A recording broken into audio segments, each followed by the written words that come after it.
step into the day with the dawn ringing in my ears. Oh, well, I tune to my TV show.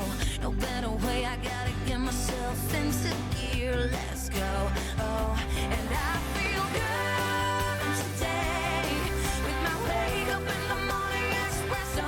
I feel good today. It's my feel good breakfast show. A very good morning, South Africa. Thank you so much for tuning in. My name is Graham Richards. You are live with Expresso.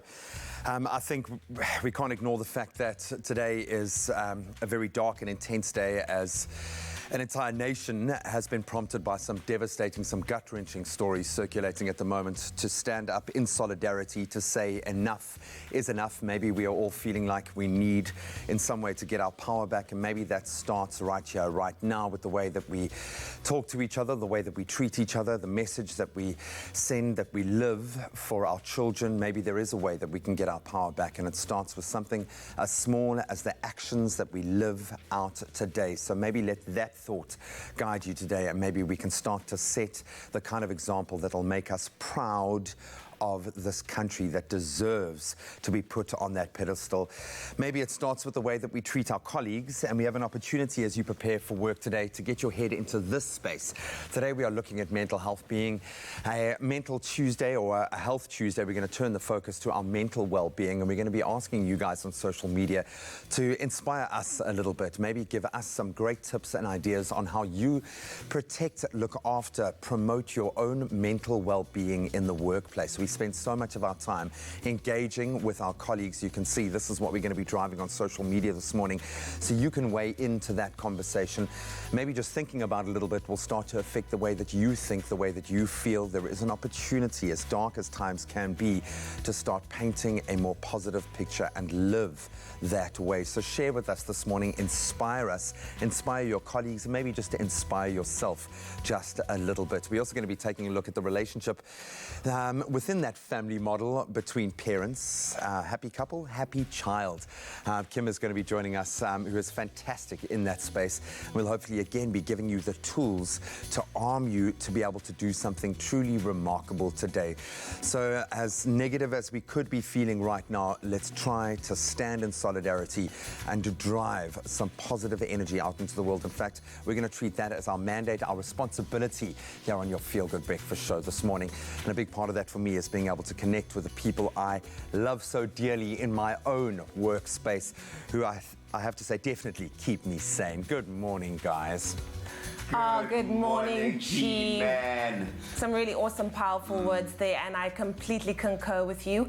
It's going to start with us. I think there are some really crazy times in our country right now that has really shocked us and kind of rattled us to the core. So I think we need to all really, really get involved, roll up our sleeves, and start making a positive change. Absolutely. And not just speaking about it, but actually doing it. It's not about a social media post. It's about actually getting involved and doing the work. Finding out where you can help. Where you can help, you step in there. And if there isn't anywhere already available, you create the way and the path. Yeah. Well, on that note, we're going to get into this day, and hopefully this turns into a feel-good day. We're going to set you up with the weather first, starting off with a look at Johannesburg today, where it's mainly sunny conditions with pleasant temperatures and a light northwesterly that can be expected throughout the day. And the sky will clear up towards the evening as humidity rapidly decreases. And if you're out in Durban, South Africa's playground, plenty of sunshine expected today with warm temperatures and clear skies for the entire day. It's going to be a nice day over there. A southwesterly wind will pick up towards the afternoon, and humidity will remain high and temperatures will remain steady throughout the day. In Port Elizabeth, the windy city, sunny conditions with beautiful temperatures and a strong southwesterly wind that picks up towards the afternoon, and cloud cover will increase towards the evening, but a warm sunset can be expected. PE, take it all in. And the mother city, Cape Town, lastly, partly sunny conditions with a southeasterly wind for the duration of the day, and towards the evening, cloud cover will increase and humidity will remain high, with temperatures fluctuating throughout the day for Cape Town. So it sounds like a pretty clear day across these major parts of the country, but of course I'll be back again in just a bit with a more comprehensive look at your temperatures. Exactly. So now that we have a little bit of an indication as to how we can dress for this day to make sure that we stay cool, that we stay refreshed, let's talk about about our looks for today. Ooh, Denim has never gone out of style. And when you buy from Woolworths, you can wear it confidently knowing that you are always on trend, whether you prefer a stretch skirt, a pencil skirt, a button skirt, a flared leg, a boyfriend jeans, or the ultimate skinny fit. Be assured that you can find it at Woolies. So what I love about the fact that what we're wearing today is I'm wearing denim from head to toe. I can tell.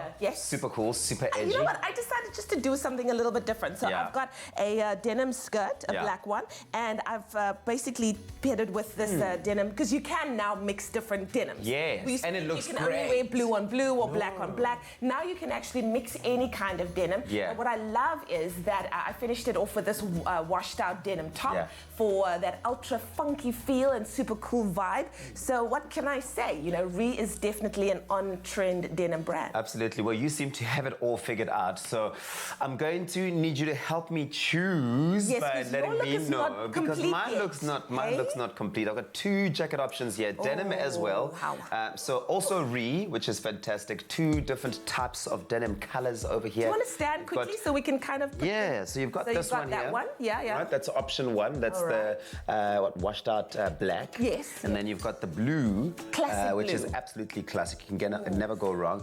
The thing about this one is you can pair it with anything. It'll still work beautifully. But this is also nice. It complements the jeans nicely because they do have a bit of a washed out effect as well. So let us know. And I love that you've paired it with this t-shirt that's got little speckles of blue in, and it's also kind of grey because it's going to go with anyone. I'm so glad I don't have to decide. Well, you have to decide. So the work is on you. It's all on you, South Africa. Let us know on Facebook. It's Expresso Morning Show, SABC3. The hashtag is Expresso Show. Let me know, which jacket should I don today here on your Feel Good Breakfast Show. Because it's comfort made with people and the planet in mind, and Feel Good values at its core. And wait for it, it's getting better. You can shop selected women's, men's, and kids' denim online for a 20% discount. Now, this offer is valid between now and the 8th of September 2019, but it's online only. So head to woolworths.co.za, click on the denim section, and get shopping. It's denim with a difference. Well, someone who definitely wasn't shy of a little denim suit or two, especially with a couple of rhinestones thrown into the mix. Our quote this morning comes from the one, the only king of rock and roll. Thank you very much. Elvis Presley obviously was an incredible artist, set the tone for American rock and roll, for global rock and roll at his time, very much ahead of his time. I think he ruled the airways for around 2 decades. Get this, sold over 1 billion records, also appeared in 33 movies, but his cultural impact and the way that he supported and paid homage to, I think, the American R&B, the gospel that inspired him, was very closely related to the Black consciousness movement, which I think few people know very much about. But he was an incredible human being who I think we can take to heart if he has an inspirational quote. And he had this to say, and maybe this puts a slightly more positive spin on where we are headed today. You've got to follow that dream, wherever that dream may lead. Be a dreamer this morning. Go out there, dream big, and make sure that you take that first step in following that dream. Don't wait until tomorrow. Do it today. Do it today, indeed. Well, let's take a look at what's happening in the national news. There were 81 arrests in Johannesburg yesterday as reports were received of looting in 8 parts of the city from east to west, and also in Tembisa on the West Rand. Rioters looted shops and torched buildings and vehicles. The City of Cape Town has budgeted 1.2 billion rand for rates rebates and approximately 1.7 billion rand for indigent relief. Property owners who are dependent on pensions or social grants may qualify for a rates discount. On the international front, Pope Francis flies out tomorrow for a week-long tour of the Indian Ocean African countries hard hit by poverty, conflict and natural disaster. The Pope will visit Mozambique, Madagascar and Mauritius. Hurricane Dorian has caused unprecedented devastation in the Bahamas. The storm, the second strongest Atlantic hurricane on record, remains extremely dangerous and has destroyed some 13,000 houses. And finally, a 9-year-old British schoolgirl from Birmingham is set to make history by becoming the first child double amputee to walk the catwalk at the prestigious New York Fashion Week. Daisy May Demetra is also set to strut her stuff at the Paris Fashion Week at the end of next month. Her legs were amputated as a result of being born with fibula hemimelia, a birth defect in which part of the fibular bone in the leg is missing. Now, hoping that prosthetics would give her a better quality of life, when she was just 18 months old, the bottom of both limbs were removed.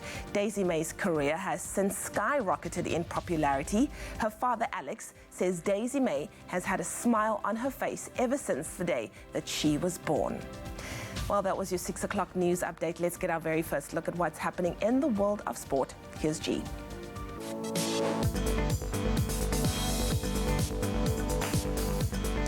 Thanks so much, Lee. Unfortunately, not the best note to start on as we hone in on athletics. Wade van Niekerk has had to pull out of the World Championships. That's at least of his defence of his title. Wade van Niekerk has suffered yet another injury setback and will not be defending his 400-metre title at this month's World Championships, of course, in Doha. Then in tennis, tickets for the match in Africa 6, a tennis match between giants Roger Federer and Rafa Nadal, set to take place at the Cape Town Stadium on the 7th of February. Next year, they go on sale at 9 a.m. tomorrow. We know Trevor Noah might be coming down to knock a few balls around as well, so definitely worth getting your hands on a pair of those. And staying with tennis, big shock as tennis world number ones Novak Djokovic and Naomi Osaka will not be defending their US titles. That was after Osaka went down to Switzerland's Belinda Bencic, 7-5, 6-4, while Djokovic pulled out injured against old foe Stan Wawrinka. That happened early yesterday. More on all of those stories as we progress.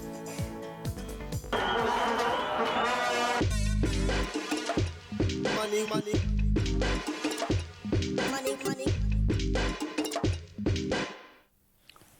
Thank you very much, G-Man. Let's take a first look at a comprehensive look, rather, at your temperatures. But first, we take a look at those sunrise pictures that you've sent through. Thank you so much, Abdul Safadeen, for sending us your sunrise picture from Cape Town, where partly cloudy conditions can be expected with a light southeasterly breeze reaching a maximum of 19 degrees. And Sam Cross also sent us a picture this morning from Durban, where mainly sunny conditions can be expected with occasional cloud cover and a light breeze reaching a maximum of 25 degrees. Stunning pictures, guys. Thank you so much for that. Get yours through to us on our Facebook page. It's Expresso Morning Show SABC3.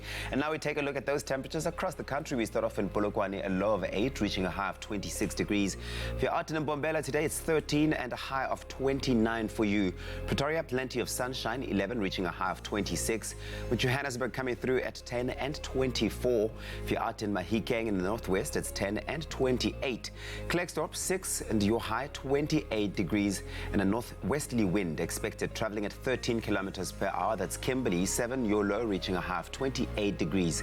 Bloemfontein, 1 and 25 for you, and of course happens to be the lowest temperatures in the country as well, with Richards Bay at 15, reaching a high of 30. Nice day over there, nice and sunny. Pietermaritzburg, 11, reaching a high of 30, and 17 and 25 for Durban. High humidity is expected for Mthatha today. You start off at 4, peaking at 30 degrees. If you're out in East London, it's 13, reaching a high of 25 degrees. Craddock, highest temperatures in the country today, 2, your low, reaching a high of 31, and a southwesterly wind traveling at 20 kilometers per hour. That's for Port Elizabeth, 12, your low, reaching a high of 24. George, 10 and 20, and a cold start to the morning for Sutherland, 2, your low, reaching a high of 22, with Cape Town at 12 and a high of 18. High humidity for Worcester, 8, reaching a high of 27 degrees. Springbok, 11, peaking at 29, with lastly Uppington starting off at 12 and reaching that high of 30 degrees today. That's where we leave it for now. The next report will be in just over half an hour. Remember to send us those pictures using the hashtag Expresso Show. Oh, Leanne. Oh, gee. Oh, Leanne. What's going on with you? Can you believe another face app has emerged to steal our years, to steal our face, but also to steal our privacy?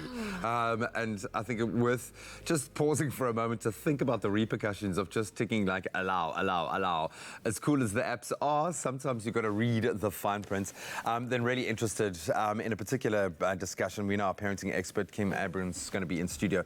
I'm going to be chatting to her about, and this is the context. Yes. Happy couple, happy child. Okay. Is there such a thing as a truly happy couple? I mean, how do we navigate this very, very tricky space as a couple, especially when the impact is on a child? What can we do to better ourselves, not just as parents, but as human beings? And I have a feeling like you're going to be sitting there with a note. I'm really going to be sitting there with a notepad. We all want to be better in relationship. We all want to be the best parents we can be, and hopefully we'll get some tools to do that. We'll see you now. A taste loved by those who have tried it. McAfee, great coffee, simple. See you after the break. Only you can make my day.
It's my feel-good breakfast show.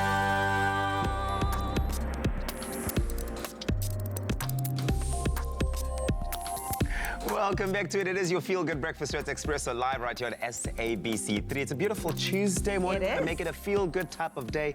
And around this time of the morning on a Tuesday, we tend to focus on what's going on in and around the world of tech. Now, we heard about this one, a new face app, or rather face swapping app, Zao, which only launched a few days ago. That's the 30th of August, has gone viral overnight. Now, while there are many apps like this available, it is one of the best deep fake apps created yet. Apparently what it can do is it can superimpose your face live into famous scenes from movies or TV in just a matter of seconds. That's crazy. Just a matter of seconds. Now, Zao is already embroiled in a privacy scandal, as you would expect for a story like this.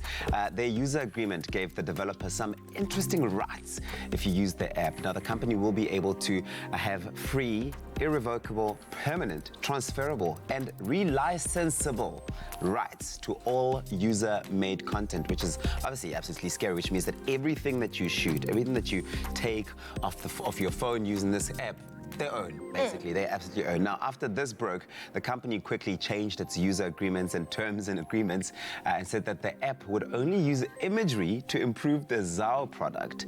It also said that it would delete material from the server, that's what they say, if it was deleted from the app on the user's device. Now, with users all the wiser to their online privacy these days, users of the app trashed Zao via the App Store rating system, which is fantastic, the power in your fingertips, after the story broke and downloads fell off a cliff. As it should be. Huh? Why are you trying to get in there? Huh? Scary, bruh. Yeah, get out of here. While also many classic video games are only available in one language, making it difficult to enjoy them as a non-speaker unless you have a fan translation. Now, though, you might just need the right software to make all of this so much better. The Retro Arch emulator front end has introduced an AI service feature that uses machine learning to translate game text into the language of your choice. Now, it taps into services like Google to identify on-screen text and then translate it into either an image if you don't mind interruptions or speech if you do. Now, if you could understand games that were previously unintelligible to you, that is, of course, now a very different situation. What's the catch? What's the catch? There is an obvious catch to consider, though. The translations will only be as good as Google and other services can provide. So once again, AI opens up a whole world of new possibilities, this time for gamers. The world is changing every day. As long as you're not trying to change up and get into privacy settings that you shouldn't even be involved in. Then we're good. I'm okay with it. Then we're good. Well, that is just our lowdown on the world of technology. If you find any interesting stories in your world, do share them with us. It's Expresso Show, Expresso Morning Show, SABC3 on Facebook. Use that hashtag Expresso Show. Exactly. Well, this morning, Gareth Woods joins us in the lounge to review the latest highly anticipated game that's been released. We are talking gaming, and I'm quite excited about this one. Very mysterious. We're going to take things to a whole different level, different place, different reality. A newly released interactive game, I think I'm underselling it there, called Erica. Our gaming guru is going to demystify what's going on here. Although looking at your face, you seem quite mystified. I'm busy watching this movie while you're talking. This is something that we've touched on before, this kind of genre. How would you describe what's going on here? Okay. Am I watching a movie? Yeah, well, first of all, we've done this kind of thing before. We had a couple of weeks ago, Detroit Become Human. Yeah. But that was very much a game that you got. Which was awesome. Yeah, but you got to interact with. So you were making the decisions and doing whatever of your. It was a game becoming a movie. This is a movie becoming a game. 100%. So this is how many times in a movie have you gone? No, don't go inside. Don't get in the shower. The killer's there. Don't run. You know? And so it's pretty much a live action movie. It's filmed. There are actors and all that, but you're deciding. So now I'm looking around and I'm having obviously some sort of flashback there, all controlled on my smartphone, by the way. So you download the Erica app for PlayStation or Xbox, whatever you're playing on, and play on your smartphone. So I'm using the touch screen here. Otherwise, you can use the trackpad on the PlayStation. It's not as effective because it's much smaller. Yeah. But I mean, most this is all new age, man. I love it. So sitting here, doing whatever, I can look around. So it'll, obviously I'm watching most of the time, but then what I love is it's quite subtle how you see there's a slight glow to the thing I'm going to interact with. So letting me know, okay, that's something I need to do. So I'm going to slide open and let's the drum. now open the. Wow. I mean, from a design perspective, this is pretty awe-inspiring. Yeah, this very must cool. Take a different level of logistics. Imagine filming this, all the different options. And the other thing is they tell you about the fact that not a single playthrough will actually tell you the whole story.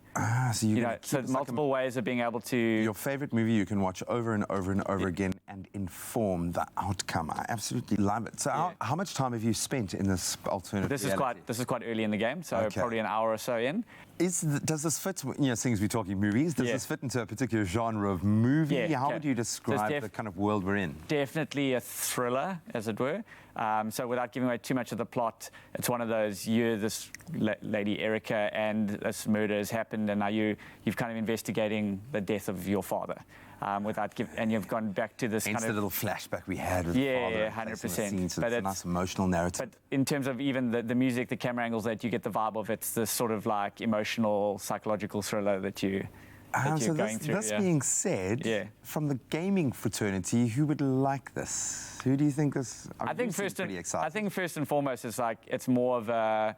If this is your type of movie, then you'll enjoy it. Then is this your type of game? So I think anyone who's a fan of kind of, thrillers or investigation type movies will enjoy this. The fact that you actually get to make the decisions, and sometimes even not making a decision is a decision. Yeah. A couple of times in a kind of confrontational conversation, someone will ask you something, it'll give you 4 or 5 responses, but if you keep quiet, that's considered a response. A response. And that might exacerbate the situation, might alleviate it. So yeah, you've got to decide really how you would respond in any given situation. I think it's beautiful, man. I mean, it obviously looks amazing and slick and gorgeous cinematically, but I like the approach. It's something I think this is going to open up a whole 100%. You've just had an epiphany. Yeah. I'm going to have to go back and play this to realize what I've done. Might be a major, we've major changed the plot course point. of history, yeah, just with you kind of nonchalantly kind of Putting a arming record your way on, through a scene.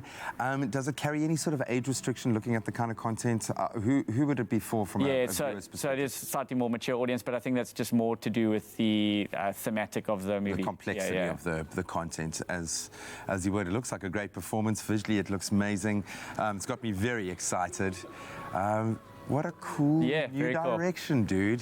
Thank you so much for that. If you want to find out more, you're just going to have to play Erica, where you get to actually play Erica in an awesome movie. This looks like something that I think is going to pique a whole lot of new gaming fans because it taps into a whole different market, a whole different way of thinking about gaming, of maybe thinking about movies. The digital space is being transformed. Awesome stuff, man. Ooh, Are you some still fun walking games around over there. undressed? I am still walking around, not undressed, I wouldn't call it that, just without the denim jacket of choice for this morning. Can we hook you up? Please, can you do All that? right, courtesy of our Expresso family. Let's take a look at some of the comments. Joyce Yalp says, I like the black. Lucretia says, the black denim. Sisipo says, black. Tyron Lessing says, black denim. And then Utkutle says, blue denim jacket. And of course, just scrolling, it seems like it's unanimous, my darling. Black is one! Black. Woo! Well, this is exciting for me because I actually was really eyeing the black one, and I was hoping that this one would come out the winner, and it did. Look at this. Nice. Goes very nicely. It matches the jeans, that washed out black effect pulling through heavy, and I love it. Without our Expresso family, just making sure that you guard into the world looking spick and span. I'd be naked. I would absolutely be walking around naked. And we wouldn't want to see that. Thank you so much, fam. Thank you. Because that would be scary. Thanks, guys. Thank you. We're going to take a quick break while you figure out what you're going to wear today. We'll see you after this. It would be scary. My name is Nadia Jafta. I am a South African influencer / entertainer, and you probably best know me for my videos on YouTube and Instagram. To join me on the island, all you have to do is buy a Tropica, follow the entry details on the bottle, take a video of yourself telling me why you would be my ideal partner, and upload it onto all social media platforms with the hashtag TIOT9. Join me in paradise and come find your smooth fame and fortune.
It's my feel-good breakfast show. Welcome back, you beautiful souls. Thank you so much for tuning in. It is a Tuesday, which means we broach a number of health-related topics, our mental health, our relationship health. In this case, one of probably the most important conversations we're likely to have as a parent. It's been said that a happy couple equals a happy child. Is that true? And to what degree is that true? Well, family therapist and registered social worker and good friend of ours now on the show, Kim Abrams, joins us in the lounge to share her wisdom. wisdom, her considerable wisdom, and direct experience in the space, because we've all been in relationships. We all know how difficult it can be to navigate those, and that's real life. In fact, some of the joys, the depth of our relationship can only be found once we really know each other and we find out about each other through arguments, through conflict. But when a child is involved, it becomes a whole different dynamic. So first of all, does that statement ring true?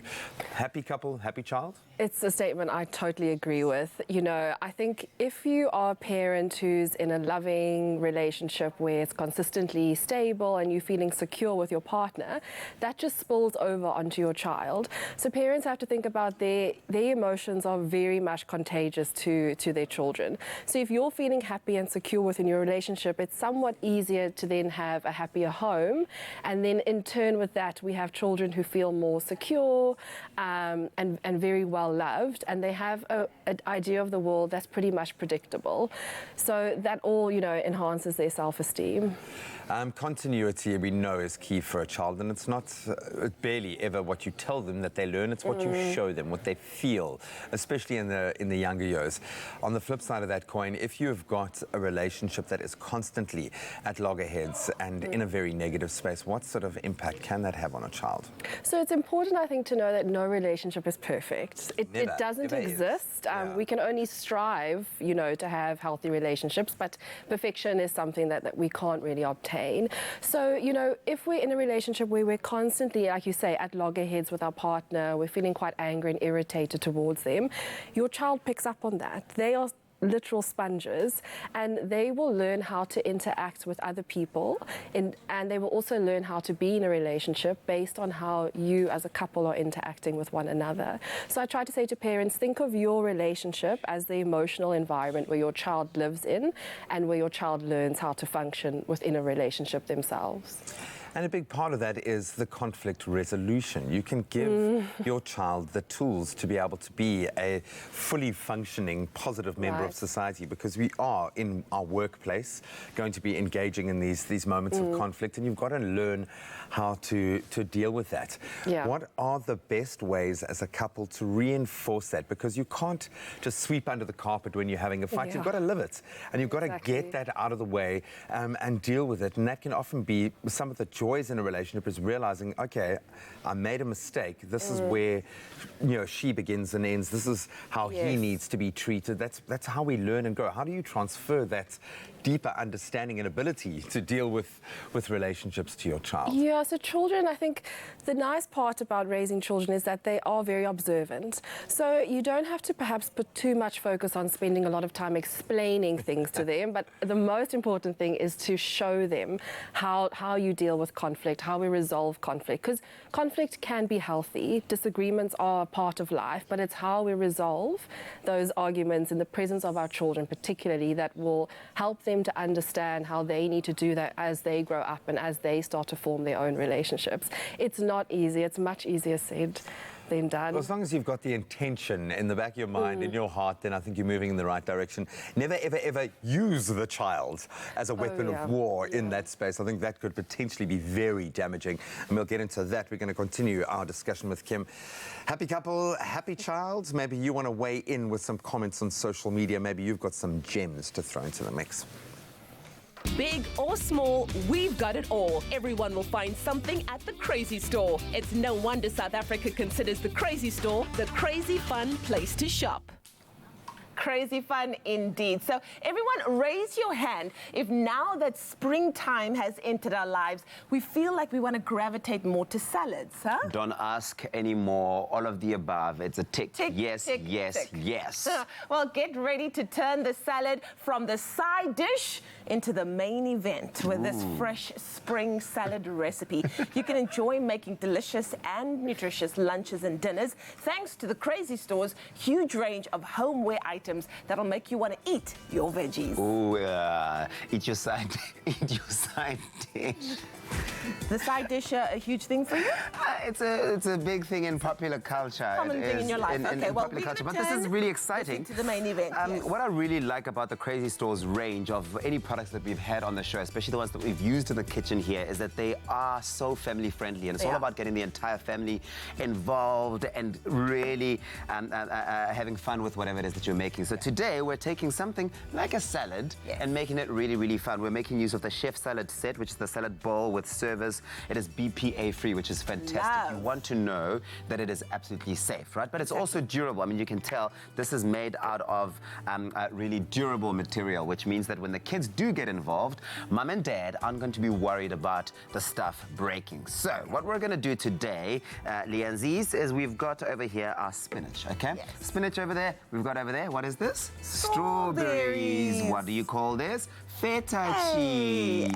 And you've got some balsamic vinegar. I'm so proud of you, Tabiso. Well done. Well done, Leanne. So you throw in all of those pieces of your strawberries in there, and you want to just give it a bit of a mix. They've got all sorts of paraphernalia to do that with. It comes part of the set. At the end? I'm going to put the feta in halfway into the process. Okay, well, while you're busy doing that, also these products are dishwasher safe, convenient sizes, and of course they hold enough salad. And the plastic tablecloth that you get as well is easy to clean and maintain. Also highly durable, so the kids can easily mess food on it with mom and dad not worrying about the table getting dirty or damaged as well. So this is really cool over here, as you can see. I love it, huh? Yeah. No, suitable for outdoor, heavy duty, easy to clean, and reusable. Okay, so I've got the feta in there. I've got the strawberries there as well. I'm going to throw in the balsamic vinegar, but you do it nice and designer-like so that the meal or the salad or side dish looks really So this is a balsamic reduction that you're throwing in there. Just look at it all coming to life in the most beautiful way. The keyword is crazy. SMS crazy to 33728 and check how you can make use of their range of these BPA-free products to bring to life some of the most interesting and easy to make meals at home. Absolutely. I'm very, very proud of you. So if you want to take a look at how we made this delicious salad, here's one more look.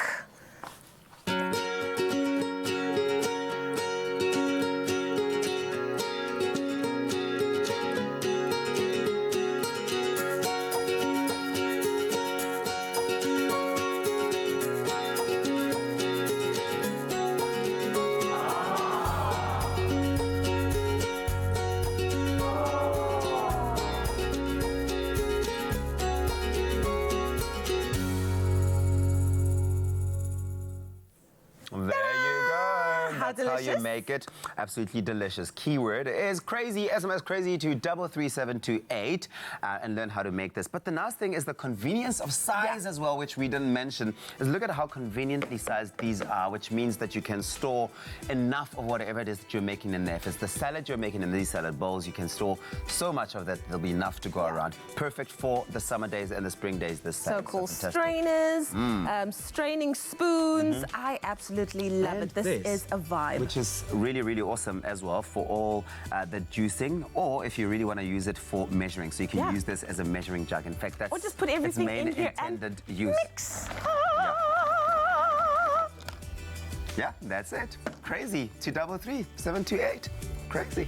Big or small, we've got it all. Everyone will find something at the Crazy Store. It's no wonder South Africa considers the Crazy Store the crazy fun place to shop. You know what else is crazy? Trying to navigate a relationship. We know that there are highs, there are lows. That's part of the joy of being connected to another human being. But what about when that impacts your child? And that's what Kim and I are discussing this morning, is how a harmonious relationship can improve the relationship capability of our children. So we're going to continue that discussion in just a while. We both had the smile planted on our face the whole time, as I think we apply this to ourselves. And if we laugh, I promise you it's an ironic laugh. Okay, we're not laughing at you, we are laughing with you because we know how tough it is, but you can keep those comments coming on our Facebook page. Do you have any tips for creating a harmonious relationship to better impact your child?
welcome back. You're live with Expresso. Thank you so much for tuning in. We love having you stop by for a visit. Now, earlier in the show, family therapist and registered social worker, and again, our good friend Kim Abrahams, has now joined us to chat about how the state of our relationship, that relationship between parents, can influence or impact the well-being of a child. And we're going to continue that conversation right now, because being a healthy couple, it's all about a two-way flow of information. Exactly. We've got to, maybe this is one of your first tips, but you've really kind of driven home the idea that it's easier said than done. So where do we start? If we are aware, self-aware that, and know that we have an unharmonious relationship, what are some of the tools we can use to improve our own relationship so as to prevent it from getting to the point of impacting our child? So I think if you are a parent who has self-awareness, I mean, you're halfway there. If you're able to identify, yes, we have issues in how we're relating to each other and how we're resolving conflict,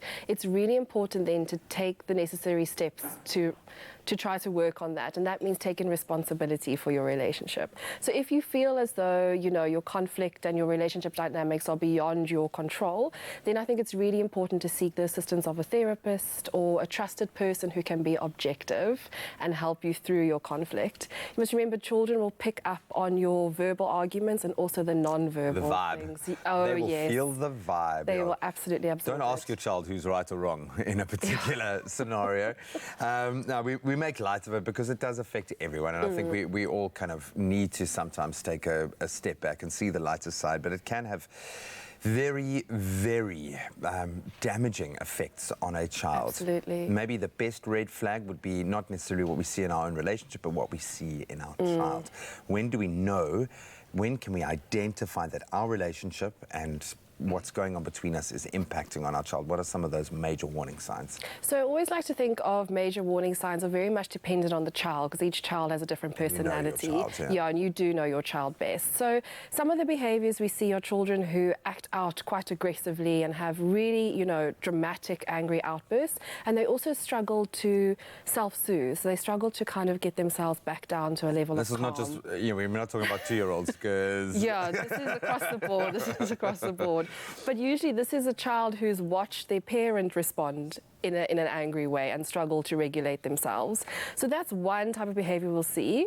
But on the other side, we also see children take on an emotional caregiver role towards their child. So this is the child who will say, oh, mommy or daddy, are you okay? You know, I don't want you to be sad. They kind of take on that parental role. So, and that, you know, we find endearing and caring, but it's often a form of anxiety. And it's not fair. It's really unfair for a child to be put in a position where they have to feel like they need to look after you. I think worse still, they might even just disconnect and withdraw completely. Exactly. I just keep thinking about, especially in the formative years, probably because of the kind of space I'm in as a parent right now, can this impact on your child's ability to have a loving and positive and effective relationship when they're older? Absolutely. I think research and studies have changed a lot over the course of time. So now we know that the way that children observe things in their household in terms of relationship dynamics is often what they bring through to their own relationships as they grow up. So if you haven't been able to have good modeling, then how are you able to sustain or even form a relationship with somebody else if you don't have a secure base from which to draw upon? Can we be proactive in that space? How much? Because it's a good way to learn, to teach. I think the best way to reinforce an idea is when you've got to explain that to someone else. What are some of the best ways that we can have that conversation and maybe as a family or just even as a parent, be proactive in developing positive ideas around relationship? So, you know, conflict, like I say, it can actually be a healthy thing. It can be a teaching tool for your child. So if you know as a couple that you are going through a phase now where things are very awkward and there's a clear atmosphere in the home, it's important to bring your children into a conversation and say to them, you know, mommy and daddy are having problems, but it's got nothing to do with you. So it's really important to take the child out of it so that they know it's got nothing to do with them. But, you know, and then assure them that you're going to resolve it. But then you've actually got to put those steps in place. So it is being polite to each other. But maybe this holds you to some kind of responsibility in that space. And I suppose in turn this affects the more extreme breakdown in relationships. And if you can't resolve the relationship, at least that conversation has been started. See, Dad was wrong, and now we've sorted everything out.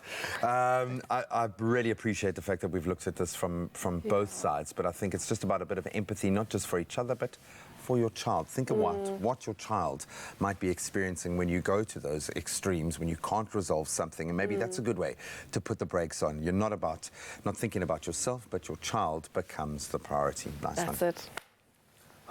From those dynamics of relationships within our family units to the dynamics of what's going on in the movie world. So much easier. So much easier. Definitely so much easier to navigate. Of course, JP Sebastian joins us right now to look at this week's freshest movie trailers. You've got some really interesting ones with really interesting names.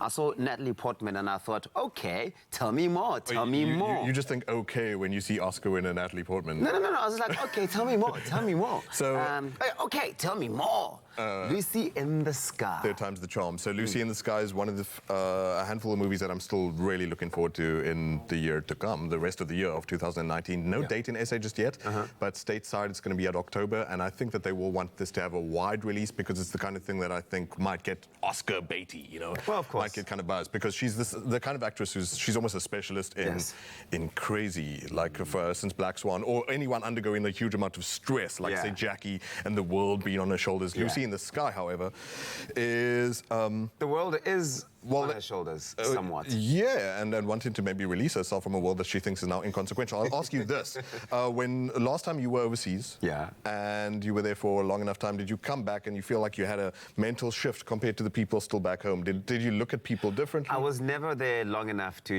experience that. I mean, the longest overseas trip, I think, we can't say Mauritius is overseas. It is. Like, yeah, no, it was like 5 days. Not enough to change it. Maybe you need to go to outer space. Just my tan. So the character that she plays, Lucy Kohler, is the name of the astronaut, loosely based on a real-life astronaut who had a bit of an episode when she came back from space, is just so taken by the magnificence and the scale of being out there and being able to, as you're seeing her say right now, see her home from, you know, way up above. Obviously, she's not seeing a home that specifically, but you see that every fight you've ever had in life, every strife, every trouble, every difficulty, every broken heart, every mended heart is all constrained to one tiny space, as you'll see the camera actually do the work for right now. Bit cheesy as far as I'm concerned, but like constraining to 4:3 from 16:9 ratio.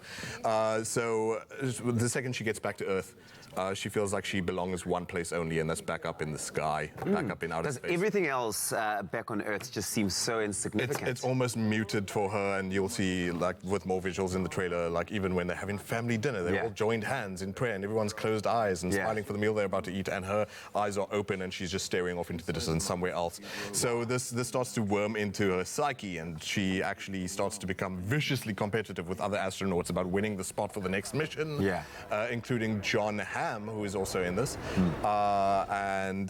So while he's a bit of a side love interest, because she almost goes on this crazy power trip of thinking none of this matters, putting her family life aside from her and like taking what she pleases from life on Earth, she also gets combative with him, as we already see in the trailer. But I love any... It sounds like it's going to take us traveling into a different world altogether. You're going to be thinking lots with this one, and also a really interesting cast of characters as well. Natalie Portman, John Hamm. But the next one, Terminator, Duck Fate, 2 decades after that first Terminator, Terminator 2, Judgment Day. Was 1989. It's a long time ago. Anyway, it was a while back. So what's really interesting about the Terminator series now is that there have been 6 movies, including obviously one with Arnold Schwarzenegger as the bad guy, 2 with Arnold Schwarzenegger as the man. Can I spoil a movie from the 80s? He's the good guy in the 80s one. And then now this is number 6, and all in between. What's so funny about Dark Fate, this latest one, which gets a November 1st release date in South Africa, is that it just kind of disregards everything that happened in between. So we must forget about it. What you thought you knew. Yeah. Fans are going to be like, but what about? And the director's just like, shh, just put that behind you. Time travel happens somewhere, because the story picks up with, as you're seeing there, Linda Hamilton, who was the original Sarah Connor, who was the first the prey and being hunted by Arnold Schwarzenegger in the first one, and then had to team up with him in the second. She returns, and the trailer has her saying that she stopped a certain outcome in the future for humankind in 1997. And this new character played by Mackenzie Davis, she's half human, half cyborg, who Linda Hamilton, as you can tell, is not too dead set on this person being around, is kind of a protector of this new character that you're seeing in that shot right there. She is sent from the future now to protect a new child, similar to how we saw John Connor being protected. Oh, by the way, he returns somehow as well. Arnold Schwarzenegger returns. Linda Hamilton returns. Okay, so that's going to be good to see them return. Although I'm going to wonder, how do you do a story that feels new and fresh, since you've just done 6 of these, and it deals with time travel there as well, yeah. and it deals with these different mechanics of time changing and all that, and you have 3 good guys and 1 bad guy. Obviously, one of them might be a betrayer, one of them might die. We'll see when it comes to November. We have to wait and see. Well, that's the nice thing about it, is that it's coming out here in South Africa on the 1st of November, so we're not going to be waiting for much longer. JP Sebastian's going to be back with some more movies and movie trailers for us to check out, the latest and the freshest. Let us know on social media what you think of these ones using the hashtag Expresso Show. We're going to take a break. After the break, we celebrate your birthdays. See you after this. Tune in to the next episode of The Next Brand Ambassador. Watch us as we put our top 15 through the paces on their next challenge. It's real. The game's on. Why are they putting us on the spot? There's just so much to do. I am shook. I'm just going to have to pull up my socks here. It's crunch time and it's not looking good. Catch us on SABC3 at 7:30 because the stage is yours. I like that, yeah.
It's my feel-good breakfast show.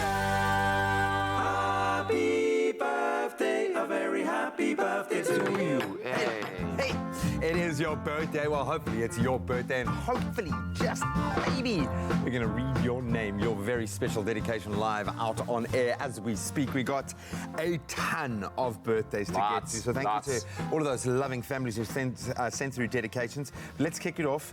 Do we have a video? Yes, we do have a video. It's Caden. We do have a video. Let's check it out. Happy birthday to Caden. Happy birthday to Caden. And God bless you and keep you. Happy birthday to you. Hip hip hooray. Hip hooray. Like a people. Oh my word, I wasn't ready. I wasn't ready for the level of just an overload of cuteness. And can I tell you the best thing ever? It's for himself. I was wondering who Caden is. Is Caden him? That's Caden. Well, you know, sometimes you've got to just sing for yourself. You have to just sing for yourself. Oh, Caden, we love you, man. Happy birthday, little man. That was beautiful. Okay, well, we've also got Tamika. Birthday blessings to Tamika. Keep sparkling like a diamond and making us proud. Always be as bubbly, unique, and incredible as you are. Cannot believe you're already 6 years old.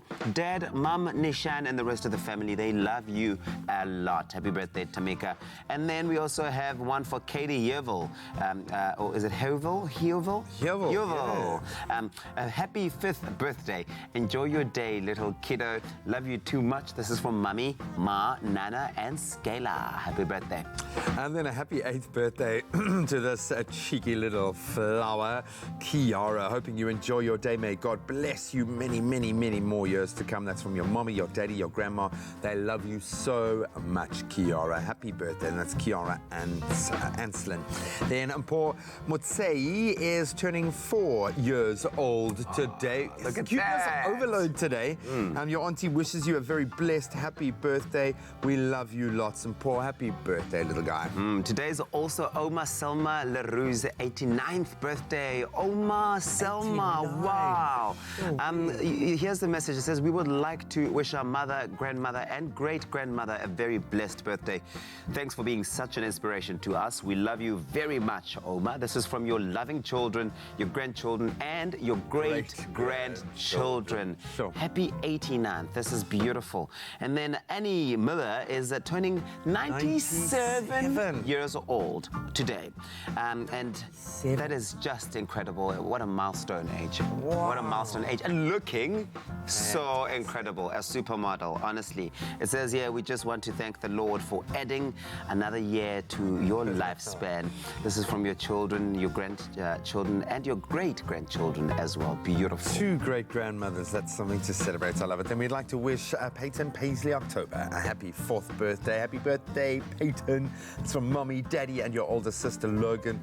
They love you. We love you so much. Hope you're having a wonderful day. Then a happy 1st birthday to little Lyra. Love that name. May your days be filled with joy, love, peace, and happiness. Words cannot begin to describe how much you mean to the whole family. You are loved, little one. And that's from Hilton van der Linde. Happy birthday. Happy birthday. Then wishing Katie a happy 5th birthday today. I hope you enjoy your birthday, my little Kuda. Love you so much. Kuda. This is from Mummy, Ma, Nana, Scala, and Dada from Beradine. Happy birthday, Katie. And then Tando Musekwa is 25 years old today. Wishing you nothing but God's blessings. Enjoy your special day, brother. Happy 25th birthday, Tando. And then very lastly, we'd like to say to Prue, you are a treasure from above who brings me so much joy and love. Happy 4th birthday, Prue.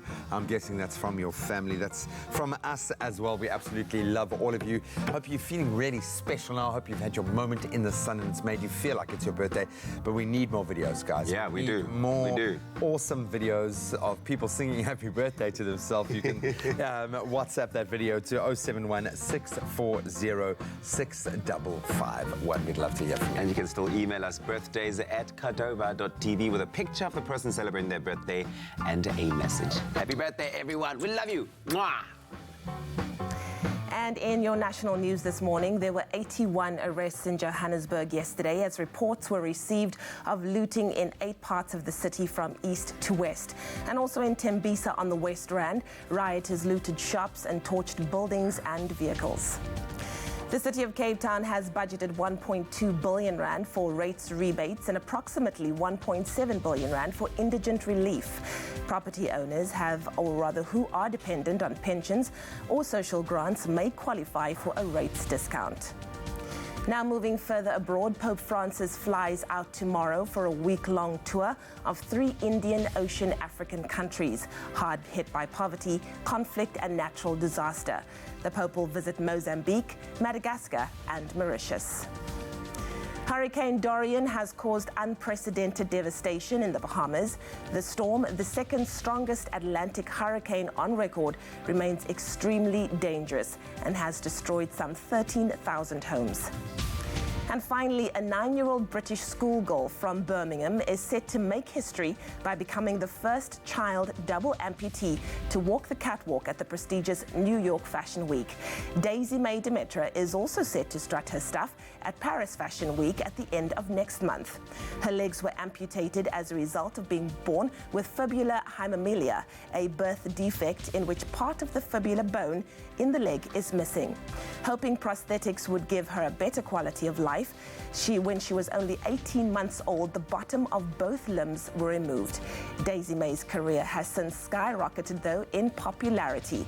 Her father, Alex, says Daisy Mae has had a smile on her face ever since the day she was born. And what an inspirational story indeed. Well, let's take another look at what's happening in the world of sport. Here's Graham.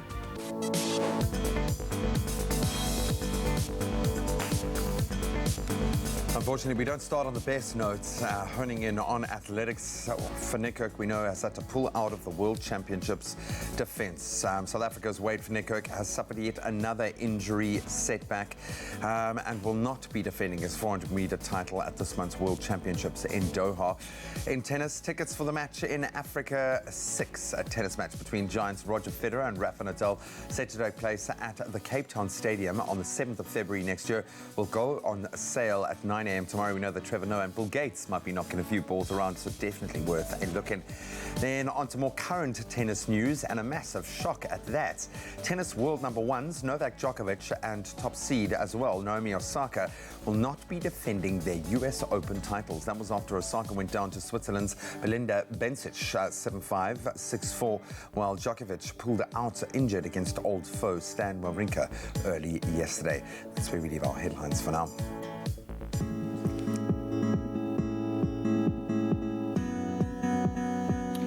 Thank you very much, G-Man. Let's take a first look at your roads this morning. We start off out in giving you a price of petrol update. The price of petrol is set to increase by 11 cents per litre, costing you 16 Rand 4 cents per litre. And diesel is set to increase by 26 cents per litre, costing you 14 Rand 56 cents per litre.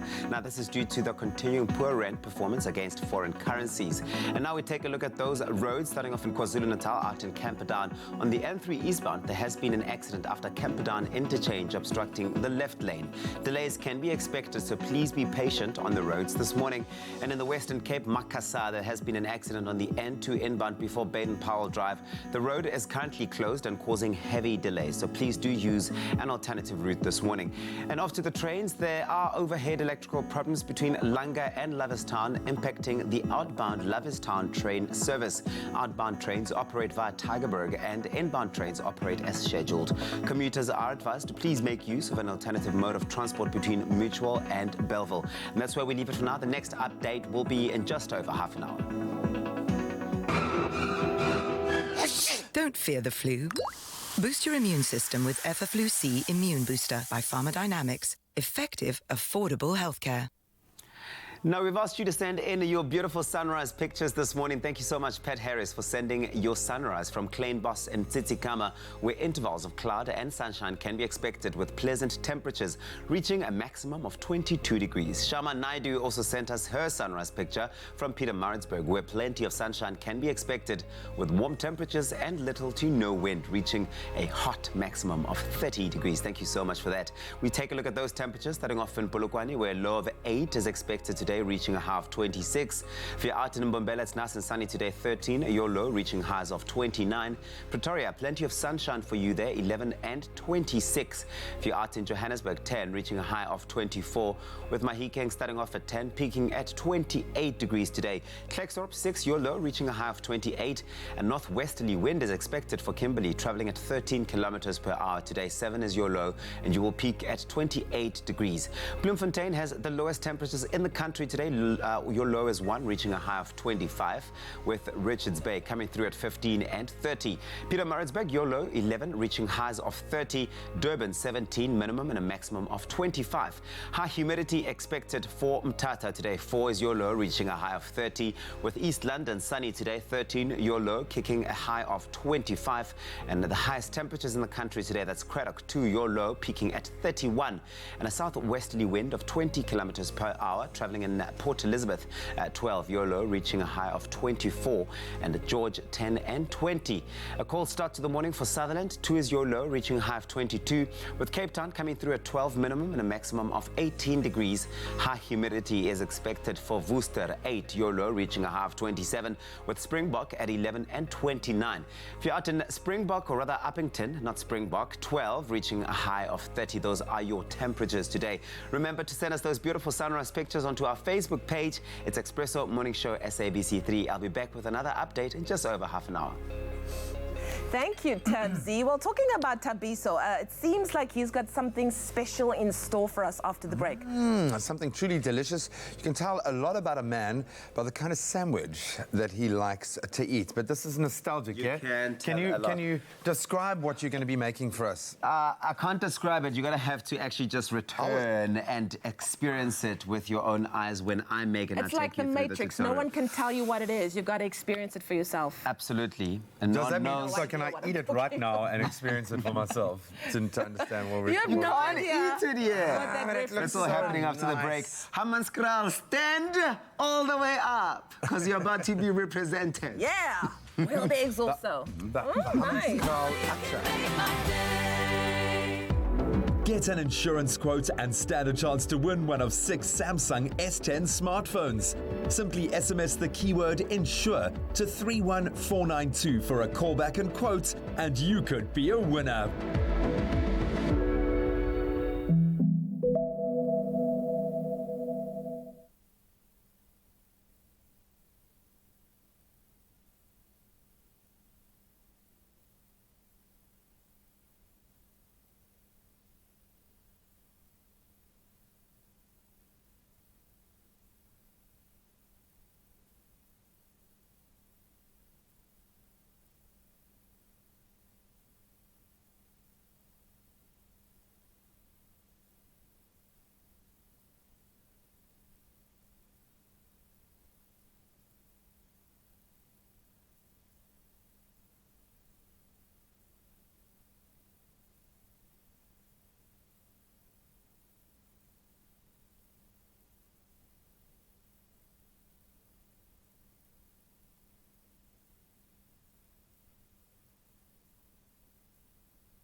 It's my feel-good breakfast show.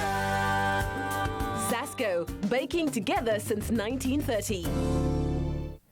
Welcome back to your Feel Good Breakfast Show. It's Expresso right here on SABC3. We're in the kitchen, Thabiso's favorite part of our studio. And everybody has that favorite nostalgic sandwich that instantly takes you back to a special time, a special place in your life. Well, Zasco is tapping into that with a sandwich storage series featuring our very own Thabiso Makubela's acha, cheese and boiled egg sandwich this morning. Because a sandwich is more than just 2 slices of bread coming together in a romantic relationship. No, it's about the person who taught you to make it. I was waiting to hear you say, it's Tuesday movie night on 3. You're going that route. Oh, yeah, I was actually. So tell us about this recipe. Who taught it to you and why is it so special? This is so special to me because my mom used to make this for us.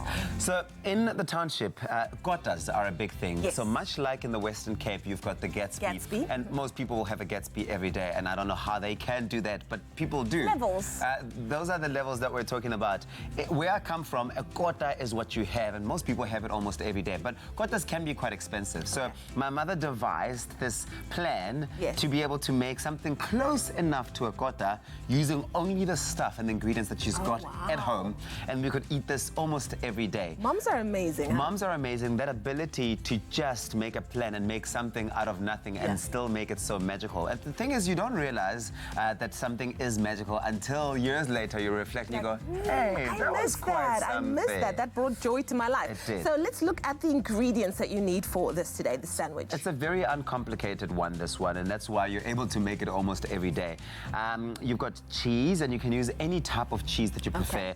I prefer the sliced cheese, obviously. Nice. Boiled eggs, they are really like the king of this gota, coupled with the queen of this sandwich that we're going to make. That's the acha. And you can use any type of acha you like. You can use the fresh mango That pieces. one? Yeah. You're looking at me like, I'm like, yeah. Which one? You can use any acha that you like. And that's the nice thing about it. And of course, you need the bread. The hero in this entire thing is the bread. You'll get nowhere without the bread. Let's get into it. Okay, so we're getting into it. Good. So whenever my mom wasn't around, I obviously still did try to make it myself. And you know me, presentation is not my number one.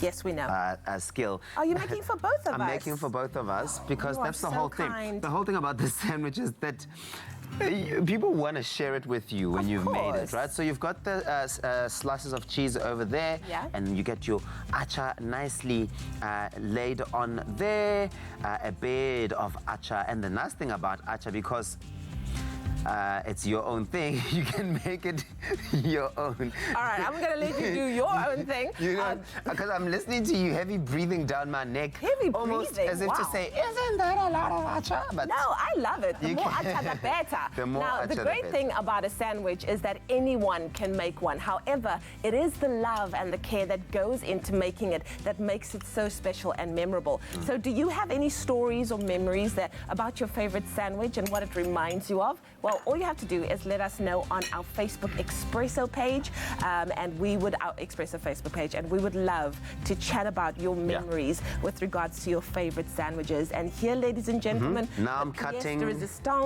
Cutting those boiled eggs. I think actually, I mean, you thought I was making one for you as well, but I think it's just habit from many years ago because I used to make this for myself and my little sister. So I think just like in my head, I go for 4 slices. As a default setting. So you've got the boiled eggs. You're just going to cut those into pieces. Wow. I thought you were going to just slice them in. No, you want to make them like nice small little pieces. I'm going to make 1 slice for now because there is no time on TV to be going through the struggle of cutting the eggs. Airtime is expensive, please. Okay. Well, so it's looking good, and I'm sure it's going to taste absolutely amazing. You get the other slice of this bread is Thabiso's delicious acha, cheese, and boiled egg sandwich. It takes him back all the way to when he was a young boy. And of course, it's going to be absolutely delicious. Let's take a look at how we made it one more time. Today, the appeal of atta has taken hold in all South African households. So why not get nostalgic in the kitchen and transform your sandwich into a riot of flavor with Thabiso Makabella's acha, cheese, and boiled egg Sasco sandwich story. To get started with your sandwich, spread 2 tablespoons of acha onto 2 slices of fresh Sasco Premium Slices white bread. Then top each slice of bread with 2 slices of cheese and 2 perfectly boiled eggs sliced. Next, close your sandwich with another slice of Sasco Premium Slices white bread. Cut your sandwich into half and enjoy. We encourage you to make this sandwich at home. Perhaps add your own twist, adding it to your list of sandwiches to pass down from generation to generation in your family. From generation to generation, no doubt. And the thing is about this type of sandwich is anyone who knows, I mean, I'm talking about all the people in Soshanguve, Mabopani, Alex, Hammanskraal, Kotemba, Kolufatling, will tell you for real that this just never goes out of favor.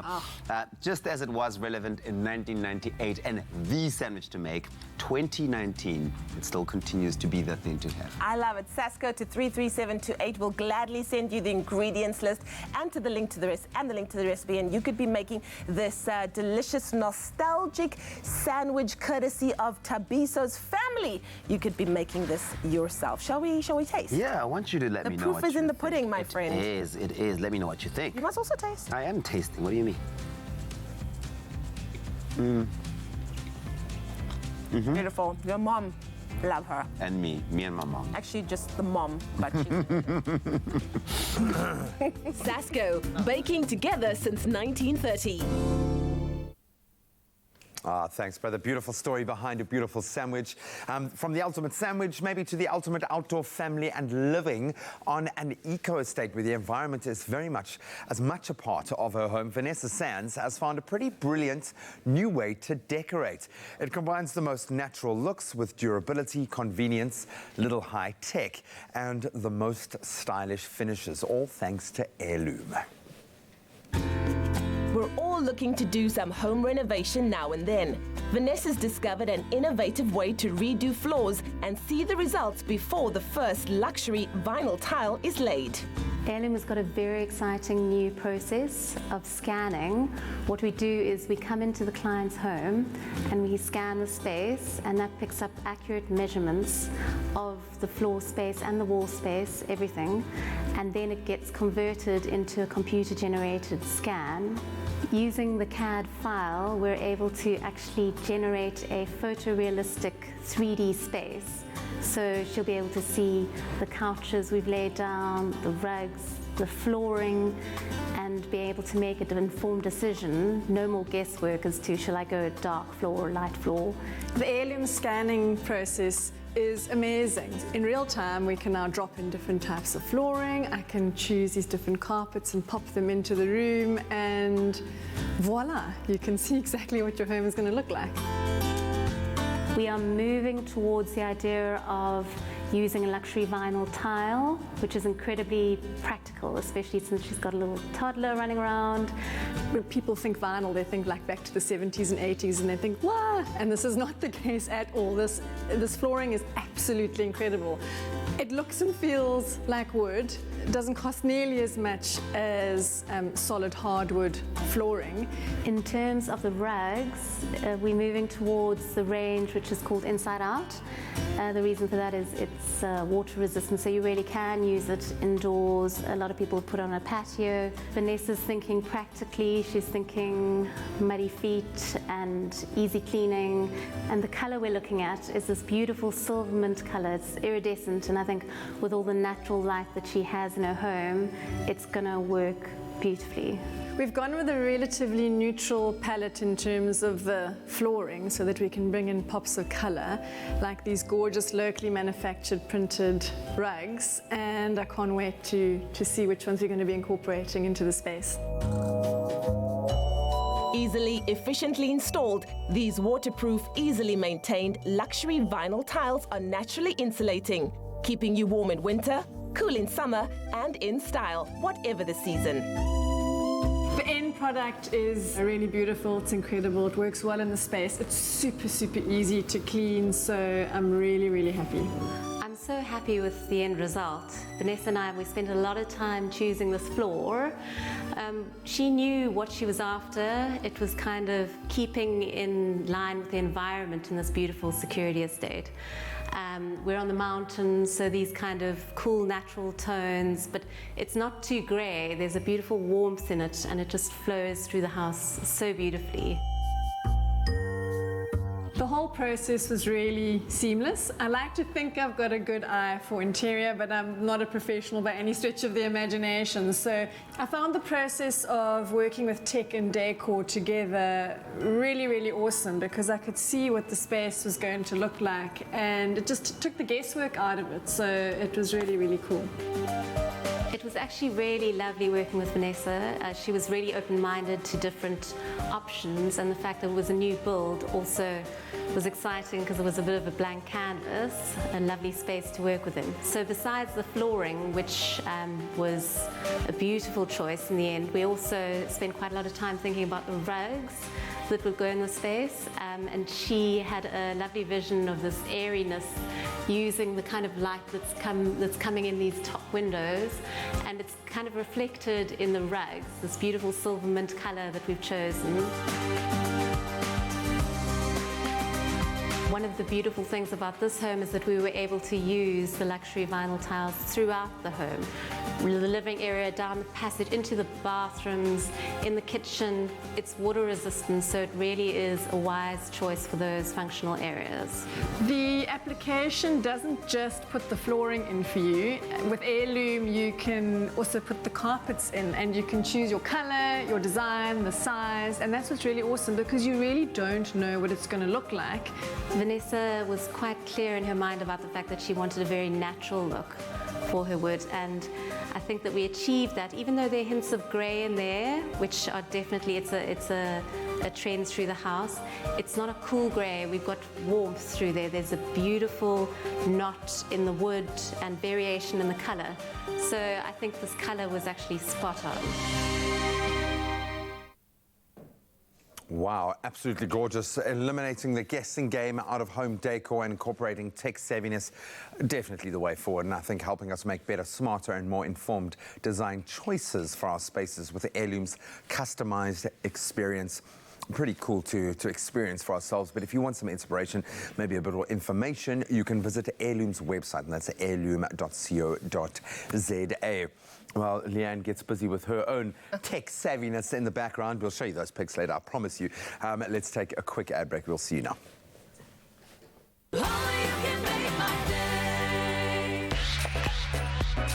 Hi, my name is Kesabia, and I pretend to be other people for a living. Come find your smooth fame and fortune on Tropica Island of Treasure Carousel.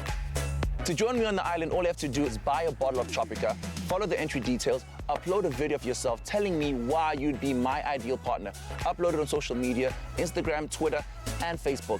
Hashtag TIOT9. And you could join me in paradise and find smooth fame and fortune.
It's my feel-good breakfast show. Welcome back to it. This is your Feel Good Breakfast Show. It's Expresso right here on SABC3. We are live, giving you that feel good on a Tuesday morning. Thank you so much for choosing to wake up with us. Now, JP Sebastian, you are back again. Whew, more movies, more action going on there. I see The King. The cast is all you need to Just say the one name that everyone has a crush on. Boys, girls, others, doesn't matter. Why Mother, sisters, do you brothers. make me say it? Why do you have to make me say it? Because you only want to say it at the wedding, right? Timothy Chalamet. Yeah. I accept or I do. Or yeah. This is one of those dudes who, like, I think people can make the mistake of thinking, and by the way, you'll remember him from Call Me By My Name. Yeah. Where he was nominated for an Oscar. People might have made the mistake of saying, oh, he's just a once-off because he's young and he shone in that. Maybe it was thanks to the director.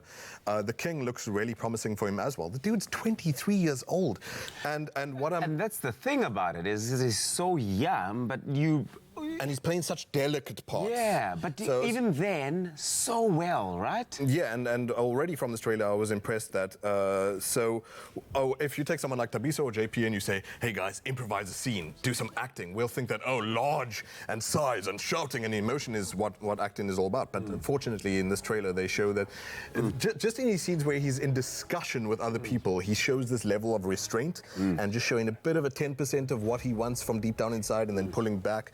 It's not something that even like 40-year-old actors can get right. Robert Pattinson as well, by the way. His hair causing a stir on social media because he looks like Bon Jovi crossed with, I don't know, the whole of the 80s. But yes, The King based on Shakespeare, and this is helpful to our high schoolers who are watching if you have to read King Henry IV and V. It's nice to have like a visual reference for that as well. Hopefully this one is at least, so sure it's produced by that certain studio. It's also going to make theatre releases. It's not just going to be for streaming. In November, I think, in America. No date for SA just yet, but it looks like... Usually when Netflix, as well as streaming, tries to put things into theatre, they also have hopes for earning some sort of Oscar gold or trophies or whatever. So they have a lot of hope. Just in time for that. For consideration, who knows? Maybe that's too strong, but sometimes I do just like to see knights going at it with swords and horses. A really nice contrast here. You've got the king on the one side, and you've got on the other hand the Joker. So I get to say my cheesy line. Every king's court had a jester who was supposed to tell them the truth about society. I'm an idiot. So obviously, that's true. Thank you, Tubby. So how many popcorns for my student? The Joker, famously, obviously by now starring Joaquin Phoenix. Check for me the date. I would have left in the notes. Date for this, the 4th of October? Yes, which I just telepathized over to you with my mind. Joaquin Phoenix, who I love dearly, from anything from The Master through to even back in the day, it was Signs. He puts his heart and soul into every single role, and now he plays the famous Batman villain. DC's taking obviously its turn here, similar to where Logan had Wolverine doing something more gritty and more human and more down to earth. The Joker tries to take a more human position on the character of the Joker. Already, like in this trailer, he has this characteristic laugh that I don't know how you'd affect if you're a human being. But again, similar to the Chalamet thing, you're looking at your scene where he's just talking to the person who's helping him through his unemployment process. He's this guy who feels downtrodden. He can't get a break in life. And he's disregarded by society. Okay, so this is interesting. Just look at the delicate hand movements. I love this guy so much. Joaquin Phoenix is such a considered, such a thoughtful actor in every way, embodies from head to toe his character. You're seeing here, by the way, the scene where Robert De Niro, I think this is the tipping point, the breaking point, and this is the new addition to the second trailer and the final trailer for Joker, is what really set him over the edge. Also, what's revealed from it is that his public violent act that he commits on a train against some characters whose... I don't want to give away too much spoilers. Don't give away, I don't want to fill in too many blanks. I haven't seen it myself, but it actually sets off a citywide sort of rebellion and support for the Joker. He becomes an icon for other people who feel downtrodden. But this movie is actually causing its own stir even before release, because some people are treating the Joker as their own personal icon, but forgetting that the dude is a villain. He's a guy who turned adversity into evil, rather than like Batman seeing his own parents getting killed, turning that into a fuel of motivation for heroism. What is the genre of this film? Because I mean, I'm seeing that the director of it is Todd Phillips, who directed The Hangover. So is it a funny movie? Look, I'm sure it's going to have humor in the sense of it's ironic that life can do that to you, kind of thing, like with life, when it rains, it pours type thing. So, of course, there'll be a sense of irony. It's not going to be anything that you're laughing at necessarily. And I think it takes a dark look at, especially the world of comedy and where this character struggles as a stand-up comedian, because it includes people like Mark Maron, who is an excellent stand-up comedian, who has so many insights into that dark world of struggling as someone who thinks that they should be a lot greater than they actually are, get beaten down constantly.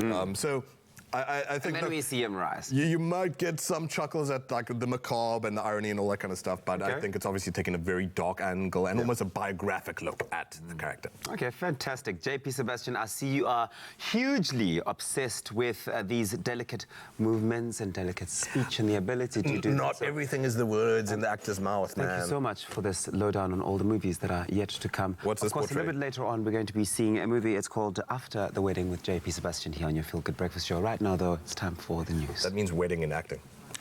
In the national news this morning, there were 81 arrests in Johannesburg yesterday as reports were received of looting in 8 parts of the city from east to west and also in Tembisa on the West Rand. Rioters looted shops and torched buildings and vehicles. The City of Cape Town has budgeted 1.2 billion rand for rates rebates and approximately 1.7 billion rand for indigent relief. Property owners who are dependent on pensions or social grants may qualify for a rates discount. Now moving further abroad, Pope Francis flies out tomorrow for a week-long tour of 3 Indian Ocean African countries hard hit by poverty, conflict and natural disaster. The Pope will visit Mozambique, Madagascar and Mauritius. Hurricane Dorian has caused unprecedented devastation in the Bahamas. The storm, the second strongest Atlantic hurricane on record, remains extremely dangerous and has destroyed some 13,000 homes. And finally, as part of the reforestation strategy to plant 180 million trees in the country over the next 4 years, Colombians have planted 200,000 trees in one day. Through the Bosque de Vida seeding, 200,000 trees were planted thanks to joint work between the communities and environmental, local and regional authorities. These trees add to the goal of the National Development Plan Pact for Colombia to plant 180 million trees in the country over the next 4 years. This is especially admirable in view of the news that almost 4,000 new forest fires were started in Brazil in 2 days, even after the government had banned deliberate burning in the Amazon. Well, that was your 7:30 news update. Time for us to take another look at what's happening in the world of sport. Here's Graham.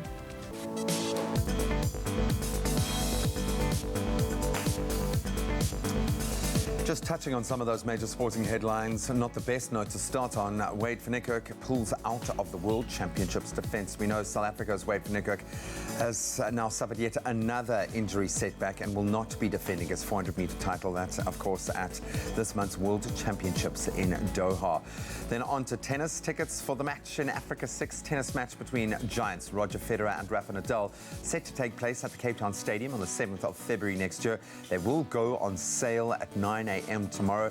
We know that our own Trevor Noah and Bill Gates might be knocking a few balls around, so definitely one to watch.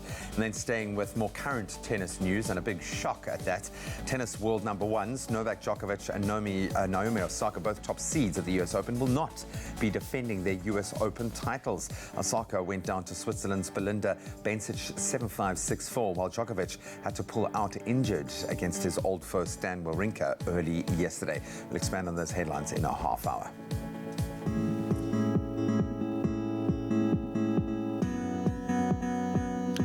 It's just after 7:30. Graham, thank you so much. Let's take a look at your roads. But first, a petrol price update. The price of petrol is set to increase by 11 cents per litre, costing you 16 rand 4 cents per litre. And diesel is set to increase by 26 cents per litre, costing you 14 rand 56 cents per litre. Now, this is due to the continuing poor rand performance against foreign currencies. And now we take a look at those roads. Here's Gauteng with Pretoria Central coming through at N14 eastbound, where there is an accident after the R55 Pretoria West exit. Heavy delays can be expected towards the N1 highway, so please approach with caution. In the Western Cape, in Khayelitsha, there is stop-and-go controls in operation on Old Foray Road before Itemba Labs. This is due to a prior accident causing delays in the area, so please be patient on the roads this morning. And off to the train lines, there is an extended travel time of 20 to 30 minutes. That's on the Strand and Muldersvlei line due to re-signalling between Foray and Easter River, infrastructure problems in various areas, as well as speed restrictions and sets out of service. Do take it easy on the roads and allow enough travel time this morning. The next update in over half an hour.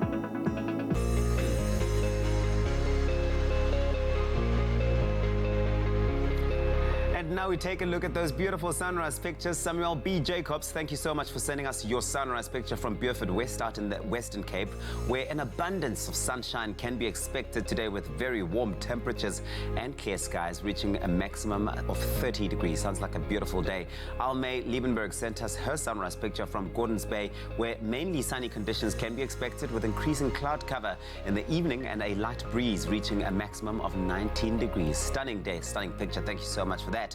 And now we take a look at those temperatures, starting off in Polokwane, a low of 8, reaching a high of 26 degrees. If you're out in Mbombela, 13, your low reaching a high of 29. With Pretoria having plenty of sunshine today, 11, your low rather, and your high 26. With Johannesburg at 10 and 24. Mahikeng starts off at 10, peaking at 28 degrees. Klerksdorp 6, your low reaching highs of 28 degrees. A northwesterly wind of 13 kilometers per hour is expected for Kimberley. 7 is your low, reaching highs of 28. With the lowest temperatures in the country, Bloemfontein 1, your low, reaching a high of 25. If you're out in Richards Bay, 15, your low, peaking at 30. Pietermaritzburg, minimum of 11, reaching a maximum of 30 degrees. Durban, 17, reaching a high of 25 degrees. And high humidity is expected for Mthatha 4, your low, reaching a high of 30. East London, 13, reaching a max of 25 degrees. With the highest temperatures in the country, that's Craddock today, 2, your low, reaching a max of 31. And a southwesterly wind of 20 kilometers per hour for Port Elizabeth, 12 and 24. George, 10, your low, reaching a high of 20. A cold start to the morning for Sutherland, 2, your minimum, and your maximum is 22 degrees. Cape Town, the mother city, 12 minimum and a maximum of 18. With high humidity for Worcester, 8, reaching a high of 27. Springbok, 11 and 29. And lastly, if you're out in Uppington, your temperatures today starting off at 12, peaking at 30 degrees. That's where we leave it for now. You still have one more chance to send in those sunrise pictures for this morning. It's Expresso Morning Show, SABC3 on Facebook. We're going to take a momentary break. Maybe you need a little bit of rejuvenation, some energizing. Well, our friends at Clover, courtesy of our Good Hope soy milk, have brought on board the most amazing protein shake, packed full of nutrients. It's going to be delicious. It's going to be amazing. It might just change the course, not of your life, but of your morning at the very least. We'll see you now. Catch the live top 10 reveal for Presenter Search on 3, the Expresso edition, Wednesday, the 4th of September at 7:30 p.m. on SABC3. Thousands of hopefuls from around the country entered, and now only 10 will remain. And you, the viewer, will have your say in who stays and who goes home. It's your time to shine with Presenter Search on 3, the Expresso edition, Wednesdays at 7:30 p.m. only on SABC3.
It's my feel-good breakfast show.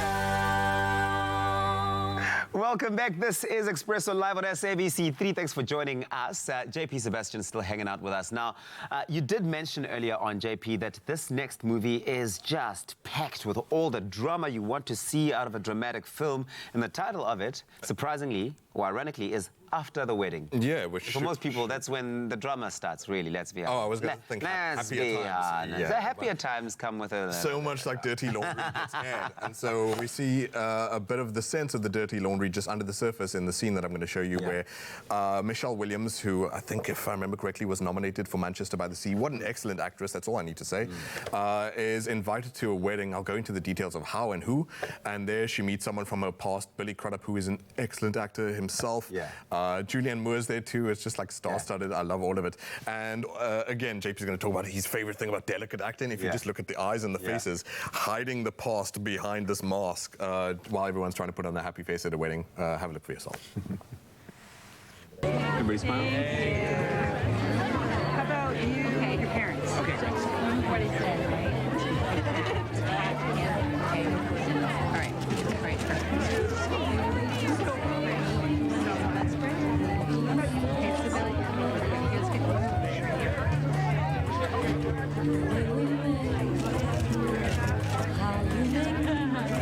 Okay, tell me. I am in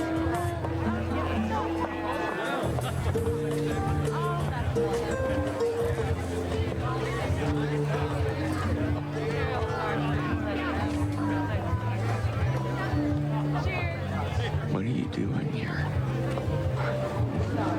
Hi, good, you made it. I was a little bit late. I missed the first part of the traffic. Oh, We were that's stuck okay. on the- You're here now. That's all that matters. You met my husband? Yeah?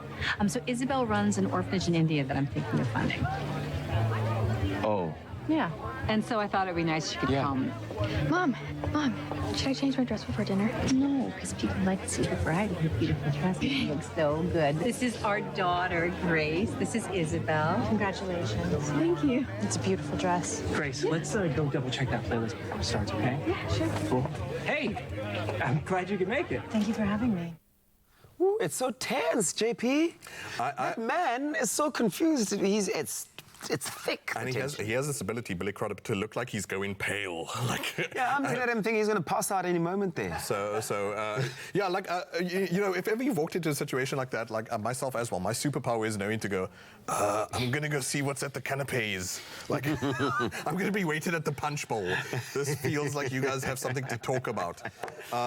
Michelle Williams, man, what a good actress, and this movie is all hers. So as Julianne Moore, who is also such a good actress, whose husband directs this, by the way. Yeah, whatever his name is. A Bart friend. Like I was thinking of Michaud, who was from The King, but that's another director. So Michelle Williams is invited by Julianne Moore, who's this multi-millionaire, high-flying business lady, Bluetooth always on, talking to the office kind of thing, to come to New York, where she's like, look, I want to vet you before I just give you money for your charity. She's offering a gigantic sum, and Michelle Williams is just kind of like, dude, if you just want to do good in life, like, this feels a bit degrading for me to have to prove myself, whatever. She goes, nevertheless. Once she's there, she has the meeting about the charity. Julianne Moore says, oh, by the way, my daughter's wedding is this weekend as well. Can you please stay for that? It's going to make negotiation a lot easier.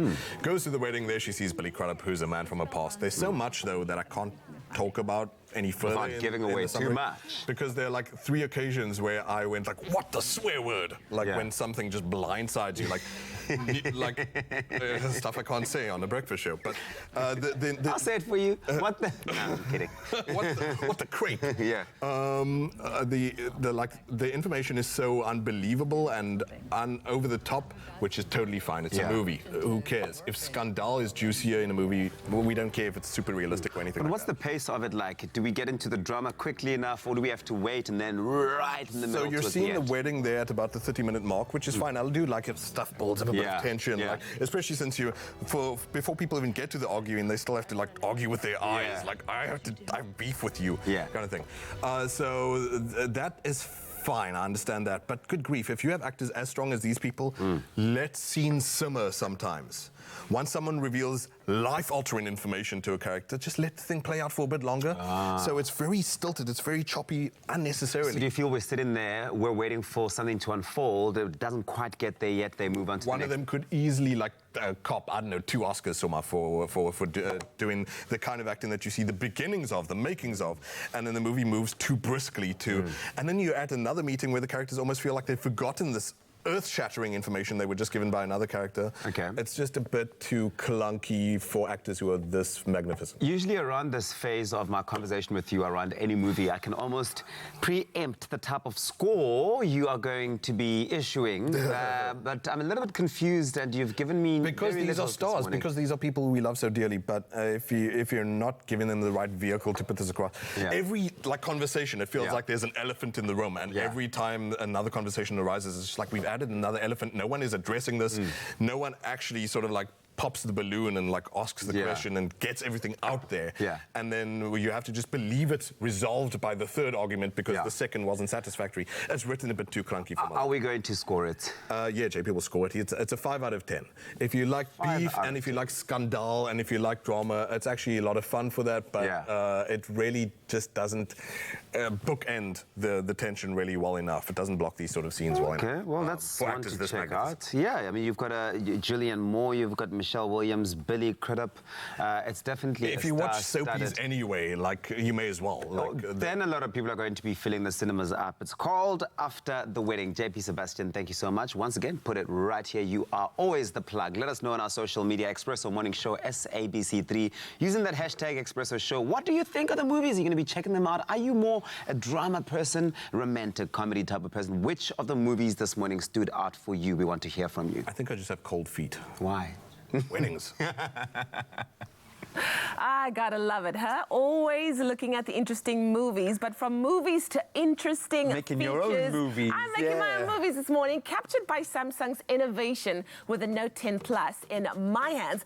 I took the time and pleasure to explore some of the masterpiece features that have had me dazzling and being dazzled all morning long. From the camera to the AR Doodle and the S-Air pen, and like every great piece of art, it had me captured at the camera. I am absolutely completely. I feel like I've maybe gotten 5% into what the camera and the editing can actually do. Listen, we've had it for a little while to play around with, but it's a remarkable step up. Well, you know what? Like, everything about this phone is to die for, but when it comes to the picture quality, I mean, as you can see, I've been playing around all morning long. Hey, beautiful come on, look at this. It's the clarity, it's the color, it's the definition, and of course the editing features are so nice, like they're caught in the act, just pasting. There have been moments there where it looks like it's candid, but you've been actually sneakily taking the photo yourself. That with your S Pen click, that's amazing. Hey, look at that. Absolutely loving every minute of it. That's when I was boiling Tabiso's eggs there for his sandwich. I work hard, y'all. I work very, very hard, being caught in the act there. And then, of course, in our beauty room, just playing around with the light and, of course, the beauty of this camera. It's perfect. It's absolutely perfect. I mean, it's so nice having the red lips there to pop, to actually, like, really come to bear how brilliant the picture quality is. That's beautiful, man. I love it. Well, there we go. Like many of you who have had the opportunity to try out the Note 10S Plus's camera, and Tabiso can agree with me on this one. The quality is just to die for. It is stunning, in fact, from clarity to color to the editing features. It is just the perfect phone for capturing. So, yeah, there we go. That's just some of what I got up to this morning, but I can't wait. I can't wait to take it out and about and to just explore more of what this incredible phone can do. I want to get it out there, like on a trail run in Newlands Forest, like really get into that space to experience, to see the greens pop, but to put the motion features, and also just at a crowded like concert or at a football game, record the sound. You can focus the sound, guys. You don't understand how remarkable the technological quantum leap forward is. It's just truly special. You look so gorgeous. Oh, thank you. Happy girl, happy girl. Well, you can capture life and capture your moments unforgettably and enviously, like you know, so many of our lucky viewers and who, like myself, enjoy taking beautiful pictures, and never have we had to worry about everything that comes with it. You're never going to delete one, by the way. I've got like 500. Well, luckily you've got the space on the phone now. You'll never have to. Like delete one. I love it. Shall we make someone's day? Let's make someone's day. Now, Samsung celebrated 10 years of Galaxy innovation by launching the new Galaxy 10 Plus, and one of our lucky viewers became a winner. Tabiso had of course, the great job of traveling to the doorstep of Carmen van der Berg to hand over her prize. After announcing the competition to stand a chance to win this brand new Samsung Galaxy Note 10, we received over 5,000 entries in just 2.5 hours. And here we are today to give this phone to the winner. It's Carmen van der Berg. Come with me. Knock, knock. Hi. Are you Carmen? Carmen, I'm Tabiso from your Feel Good Breakfast Show, Expresso. How are you doing? I'm fine, thank you. Good, thanks, congratulations. The lady of the moment. Come and step outside, come with me. Last week, you were announced as the winner on Expresso of this brand new best-in-class Galaxy Note 10 smartphone. A big congratulations to Carmen van der Berg! Well, your social media is about to explode with this phone. Let's go inside for coffee. It feels amazing. It feels sexy. It feels slim. So now I can take nice pics of us, nice selfies. And I feel like when we will put it down. Seeing Carmen getting in the action of the features of this phone, using the camera of this phone to do something she really enjoys. Like me, she enjoys taking selfies and photos. That was magic. I just want to say thank you very much to Expresso Morning Show and Samsung for this beautiful phone. Carmen, I am just so excited for you. And you know what? The best feeling in the world is being able to make someone else happy. And thanks to Samsung, Carmen is a very happy woman. Congratulations. Bye-bye. Enjoy your phone. Send me the photos. Carmen, you better send us a photo exactly like this, okay? Send us with congratulations. She's going to have so much fun with it. Her daughter arrived at some point while we were delivering the phone there and instantly forgot about us. It was just selfie time with the daughter. So from amazing photos to dazzling videos, the features and possibilities are endless. So congratulations, Carmen van der Berg, for not only winning a brand new phone, but also a new way of celebrating and capturing her special moments, living live with Samsung, the Galaxy Note 10 Plus. Exactly. Let's go to an ad break on here. But on that note, we're going to take a quick break. You don't move anywhere. Opa Penny, come. We'll see you at the break. You can see the wrinkles actually. No, you actually kind of wipes them off. This is Season 9 of Tropica Island of Treasure. Welcome to Curacao in the Caribbean. Buy Tropica and come find your smooth fame and fortune. Audition online now to compete with your favorite celeb, and you could join us in paradise and stand a chance to win your share of a smooth 1 million rand. Grab a Tropica for details and see you in paradise. The more Tropica you buy, the more chances you have to win hundreds of thousands of prizes. Tropica, nothing smoother.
It's my Feel Good Breakfast Show. Book flights from 499 Rand, only on travelstar.co.za. Time to fly, y'all. Welcome back. Now, booking a trip for one person we know is stressful enough. So imagine buying and trying to plan for a whole group of people. Group travel tours and packages are designed to remove the burden and help us to simplify our travel plans. Travel Start's Eric Dedekant now joins us to chat about the benefits and best destinations, more importantly, for group travel and how you can actually end up saving money through bulk travel discounts. Yeah. Let's align ourselves. Let's have a goal. This is the man with the info. Let's get there, man. Let's get there. Welcome, dude. Welcome. Eric, good to be here. The first thing I thought is group travel. It sounds complicated, but what exactly is it? And what sort of travel groups are available out there? Well, it is quite a complicated thing, and people travel in groups for various reasons. It could be sporting groups, weddings, conferencing. It could also be that you book a group trip on just a flight alone, and you look after yourself when you get there. But then a lot of people want to travel there or have their entire holiday as a group from a leisure perspective. So then we'll work with a lot of touring companies to get like a tailor-made group trip specifically made for your group as well. So it does get quite complicated, and there's, like I said, there's a whole host of reasons why people travel for groups, and that's why it's quite a complicated little to try and tailor make something that will work specifically for the reasons you are traveling as a group. And then it's meeting the expectations of everyone in that group as well. Exactly, yeah. I speak from experience because a good friend of ours tried to book a trip for her entire family, having to deal with 3 generations of family and their expectations and their different abilities within the travel space was hilarious. But it can be quite complicated, but you guys have made it a lot simpler. So I suppose the most important question is, how do we start with Travel Start? Where do we start when we look at booking a group travel experience? The most important thing is that you need to be quite specific with what you need. You need to know or have a rough idea of what the itinerary is that you're looking for, where you're looking to go, what your expectations are specifically for the trip. And then it's pretty simple. Just email groups@travelstart.com. And we'll take it from there. Dedicated email address? Yeah, one of us absolutely. just doesn't want to miss the final of the US Open. That give me one of the concerns. Crazy. But what are some of the perks, Eric, of booking for a group through Travel Start? Our groups team is made up of 4 ladies that have a really, really strong groups experience, or have strong groups experience. They I would say collectively have maybe 30, 40 years of experience in the group space. So, you know, they know what they're talking about. They've been doing this for many years. We've also, we're Africa's biggest online travel company, so we've got really good, strong negotiating power with the airlines. And because leverage, yo. Well, exactly. And it works in our favor. Exactly. And you have to, a group, specifically for a flight, for example, you have to approach the airline for a quote. You can't do it online. An airline has to check what the loads are on the aircraft. They have to look at the season of travel. They have to look at destination. There's a whole host of things that they need to consider when they offer a group quote. You can't do that yourself, like I say, online. So what, you know, we'll then get a quote, and if you have maybe said, okay, this is looking a little bit expensive, we have the option then to go back to the airline and say, hey, help us, this is our client, and we sell a lot of your tickets, bring the fare down a little bit. So it's nice to know that we'll take care of everything for you. You pretty much just need to tell us what you want, where you want to go, and we'll put it all together. And actually just make sure everybody rocks up at the airport and that one person. Yeah, that can be the most stressful part of the whole process. I suppose you guys also get to track with kind of marshalling this massive network and seeing the trends where people are enjoying, where most of those group holidays especially are starting to play out. What are some of the best destinations, the most popular destinations, maybe a better way of putting it, for group? For group travel, Europe is really, really popular. It's because it's fairly or more accessible to us. You know, you can get to various points in Europe with a direct flight. So Lisbon, Barcelona is quite popular. Those are quite for sporting destinations. Amsterdam for cultural experiences. And then you'll have a look at Manchester. A lot of sports groups go into Manchester as well, which is quite popular. But yeah, it depends on what you're looking for. Currently, we're getting loads of requests for the Olympics in Japan next year. So we we're busy. We're quite busy with a lot of requests for that. Yeah. So, you know, we're busy. Things are filling up really quickly, so if you want to jump on board, let us know ASAP, so we'll see if we can get companies, it up. if you're looking to kind of get on board, do it now. Yeah, It's going to be well, hot property. The beauty of it all is that group travel means you kind of have to plan way in advance. You've got enough time to speak to a travel start consultant around the different activities that you might want to be looking at in the next year. You know, way in advance, which is fantastic. Thank you so much, Eric. Great. This is fantastic. So I think while we look at a minimum of 10 to 15 people with Travel Starts, a group of just 5 will get you out on the road or on the airwaves, and gives you the opportunity to benefit from the group discounts. And as we've spoken about, Travel Starts leverage their experience within the industry really does come to bear in that case. So just another way that you can enjoy is hassle-free, which, you know, let the hassle just be the interfamilial relationships and not the travel part of that experience. And of course, budget-friendly, but the best place to start to inspire yourself, even start to plant that seed of those destinations where you can go. Travelstart.co.za is always the best place to start. Book flights from 499 Rand, only on travelstart.co.za. So, where are we going, Graham? It is almost the top of the hour, which means we've got to delve into our news headlines as we speak. Not going on that group travel. I know. I literally was imagining myself and all of my mates in this amazing Bali-esque kind of environment, reconnecting with friends and family, because you deserve it, man. You deserve it. Again, we reiterate, travelstart.co.za. Go and check it out. Go and inspire yourself. But it is almost the top of the hour. Time to get back into those news headlines, global and local. Thank you so much, Graham. In the national news this morning, there were 81 arrests in Johannesburg yesterday as reports were received of looting in 8 parts of the city from east to west and also in Tembisa on the West Rand. Rioters looted shops and torched buildings and vehicles. Police fired tear gas, rubber bullets and stun grenades in an attempt to quell the unrest. Many of the targeted shops are reported to be owned by foreign nationals, but Police Minister Beki Cele said criminality rather than xenophobia was to blame for the senseless violence. The City of Cape Town has budgeted 1.2 billion rand for rates rebates and approximately 1.7 billion rand for indigent relief. Property owners who are dependent on pensions or social grants may qualify for a rates discount. Families with a household income of up to 17,500 rand may also qualify for a rebate. Deputy Mayor Ian Nielsen said in the current lean economic times, every bit of financial relief could go a long way to assist families and their budgets. He said the cities did so to bring financial relief to its most vulnerable. Now moving further abroad, Pope Francis flies out tomorrow for a week-long tour of 3 Indian Ocean African countries hard hit by poverty, conflict and natural disaster. The Pope will visit Mozambique and Madagascar, as well as Mauritius. His visit to 2 of the most impoverished countries in the world is seen as an act of solidarity from a cleric who was once a frequent presence in the shanty towns of Argentina. Pope Francis will end his tour with a brief stay in Mauritius, where the local Catholic community plans to plant 200,000 trees in his honor.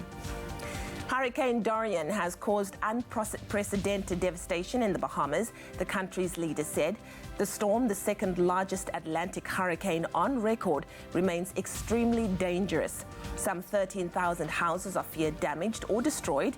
Pictures showed surging floodwaters, upturned cars and snapped trees. Dorian hit the Bahamas as a Category 5 hurricane, but has now weakened to a Category 4 with maximum sustained winds near 240 kilometers per hour. The U.S. states of Florida, Georgia, and North as well as South Carolina have all declared states of emergency. And finally, as part of the reforestation strategy to plant 180 million trees in the country over the next 4 years, Colombians have planted 200,000 trees in one day. Through the Bosque de Vida seeding, 200,000 trees were planted thanks to joint work between the communities and environmental, local and regional authorities. These trees add to the goal of the National Development Plan Pact for Colombia to plant 180 million trees in the country over the next 4 years. This is especially admirable in view of the news that almost 4,000 new forest fires were started in Brazil in 2 days, even after the government had banned deliberate burning in the Amazon. Well, that was your 8 o'clock news update. Here's a final look at what's happening in the world of sport with Graham.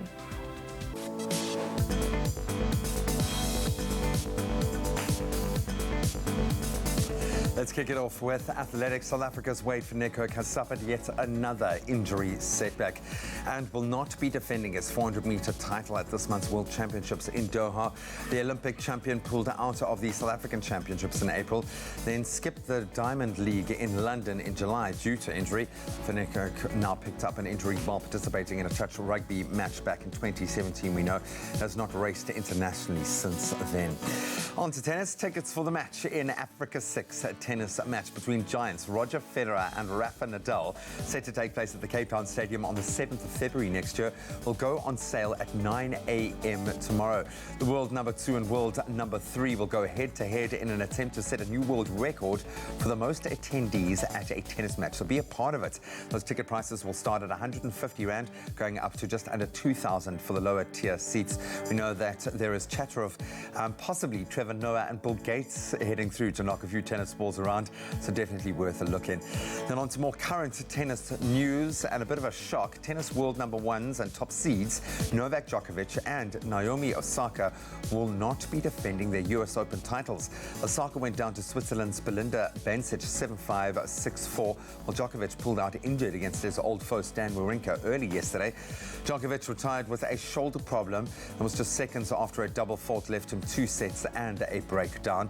Osaka was broken later in the opening set and then again in the fifth game of the second set. And she will now lose her world number 1 ranking, with Ashley Barty of Australia returning to that top spot. Probably thinking that she has a good opportunity to stay there. And that's where we leave our sport for now.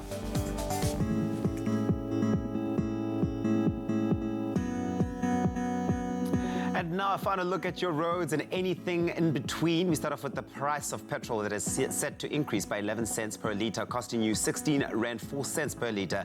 Diesel is set to increase by 26 cents per litre, costing you now 14 Rand 56 cents per litre. This is due to the continuing poor Rand performance against foreign currencies. And now we take a look at those roads, starting off in Gauteng Clayville on the R21 southbound. There is a stationary vehicle that's after Olifantsfontein Road, obstructing the emergency lane. So please keep a lookout for this. In the Western Cape and Belleville, there is congestion on the N1 inbound between Jip de Jager and Koeberg interchange.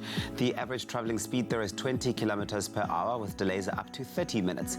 And off to the train lines, there is an extended travel time that's of 15 to 20 minutes. It's on the Cape Flats line due to defective track circuits at Ndabeni, as well as speed restrictions. And that's where we leave it for the morning. Take it easy on the roads.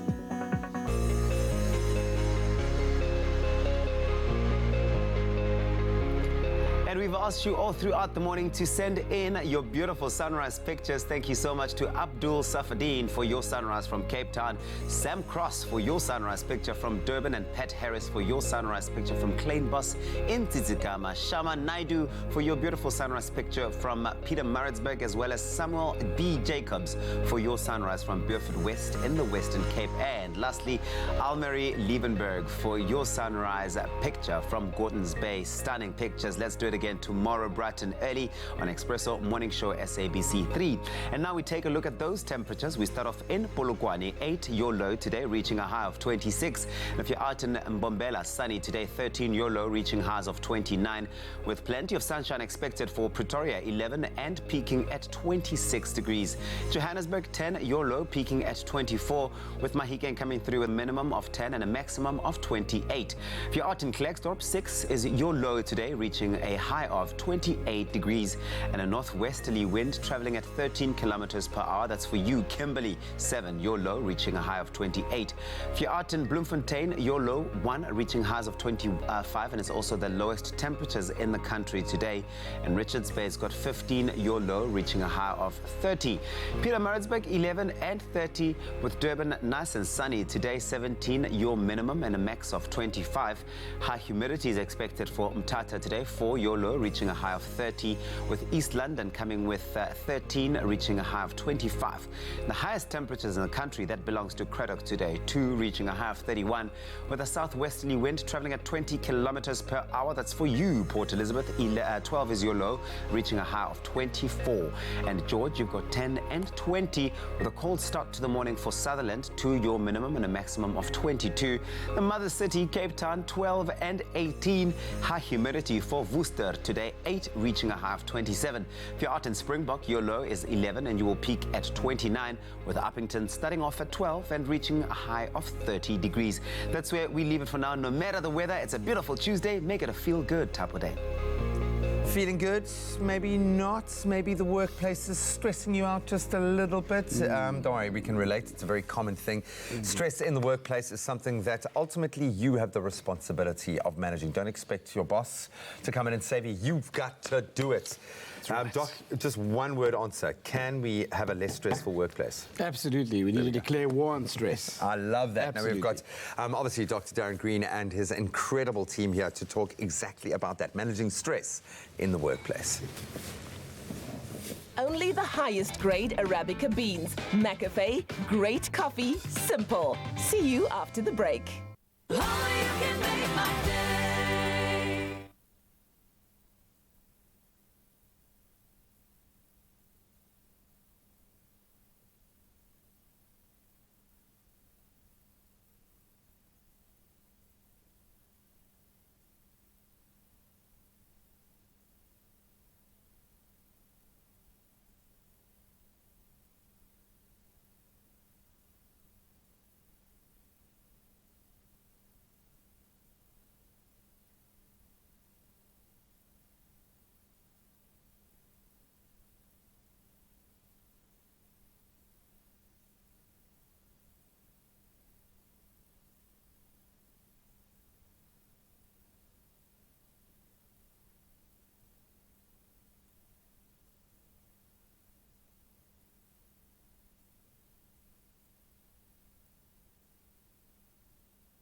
It's my feel-good breakfast show.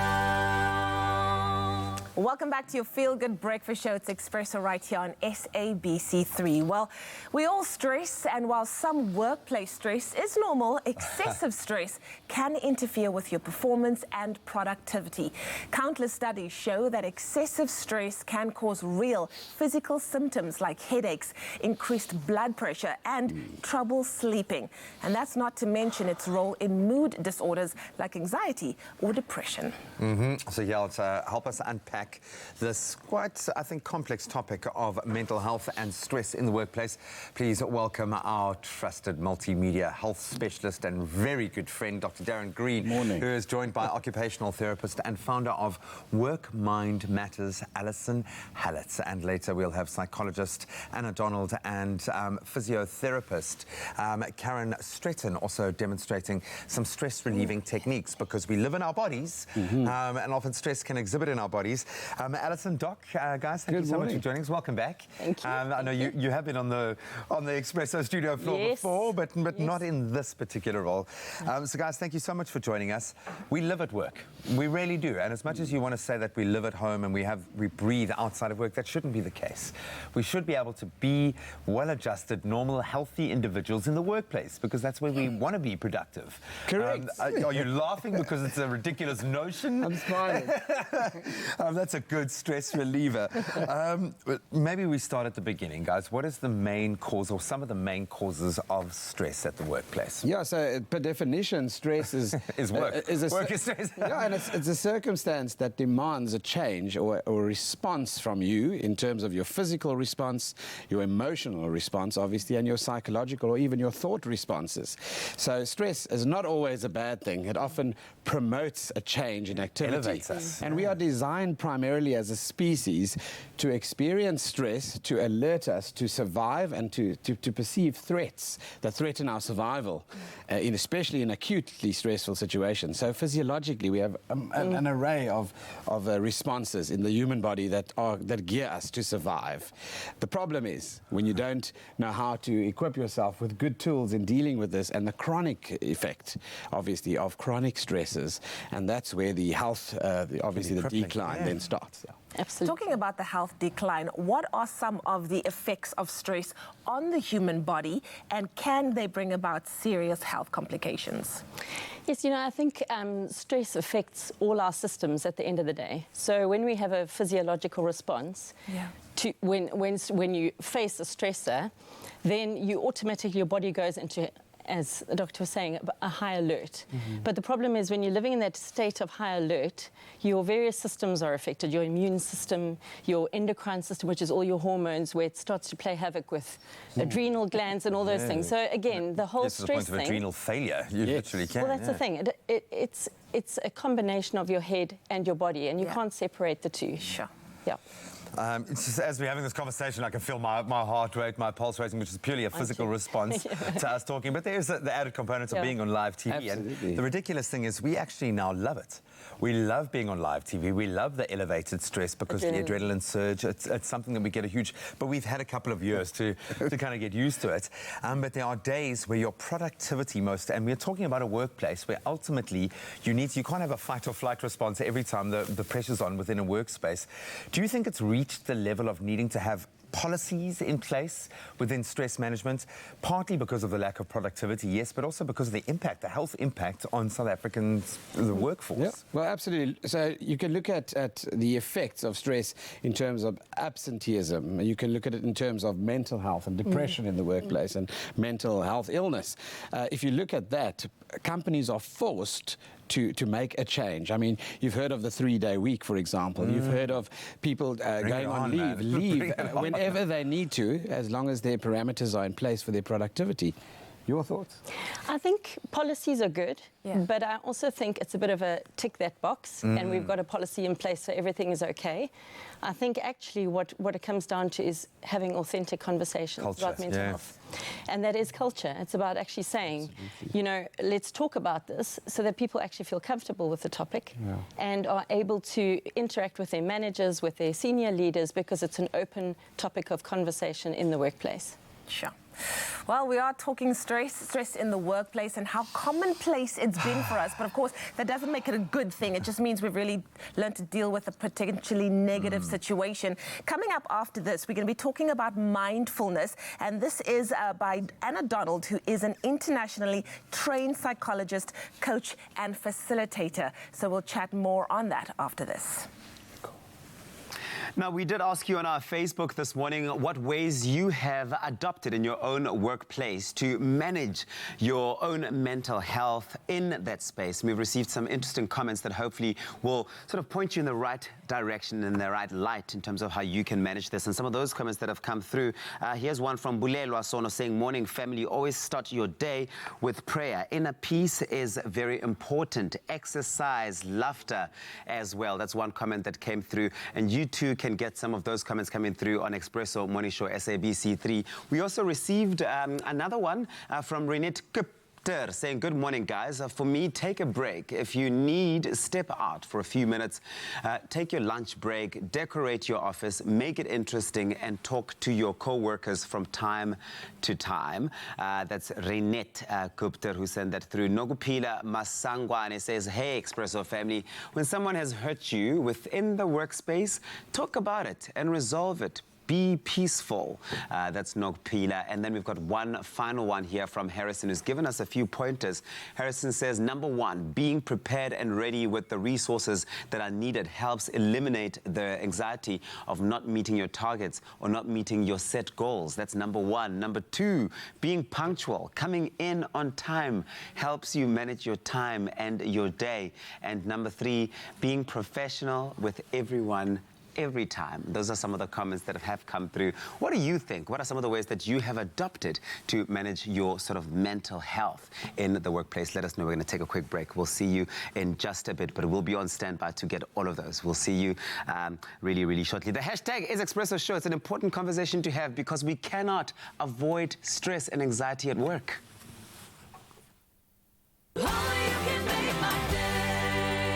There's nothing smoother than winning when you buy Tropica. To enter for Tropica Island of Treasure Curacao, buy any size and your favorite flavor of Tropica in fresh or long life. Find the unique code behind the label or the sticker. Then follow the entry details on the pack and you could win daily prizes of airtime, cash, LG Q60 smartphones, 55-inch LG UHD smart artificial intelligence digital TVs, steam dishwashers or Caribbean tan hampers. That's more than 100,000 prizes.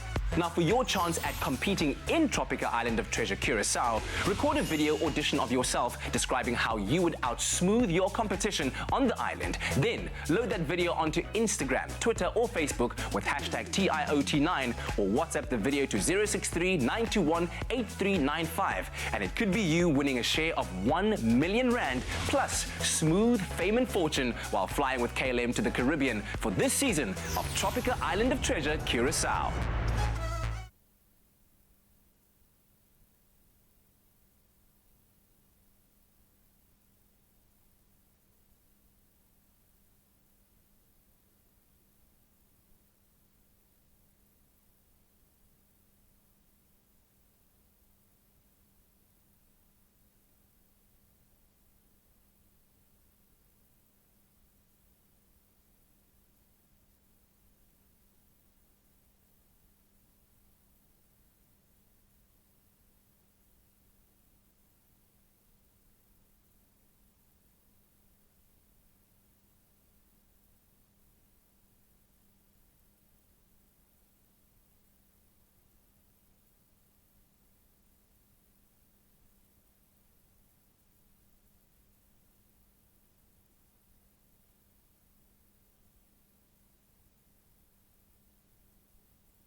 It's my feel-good breakfast show.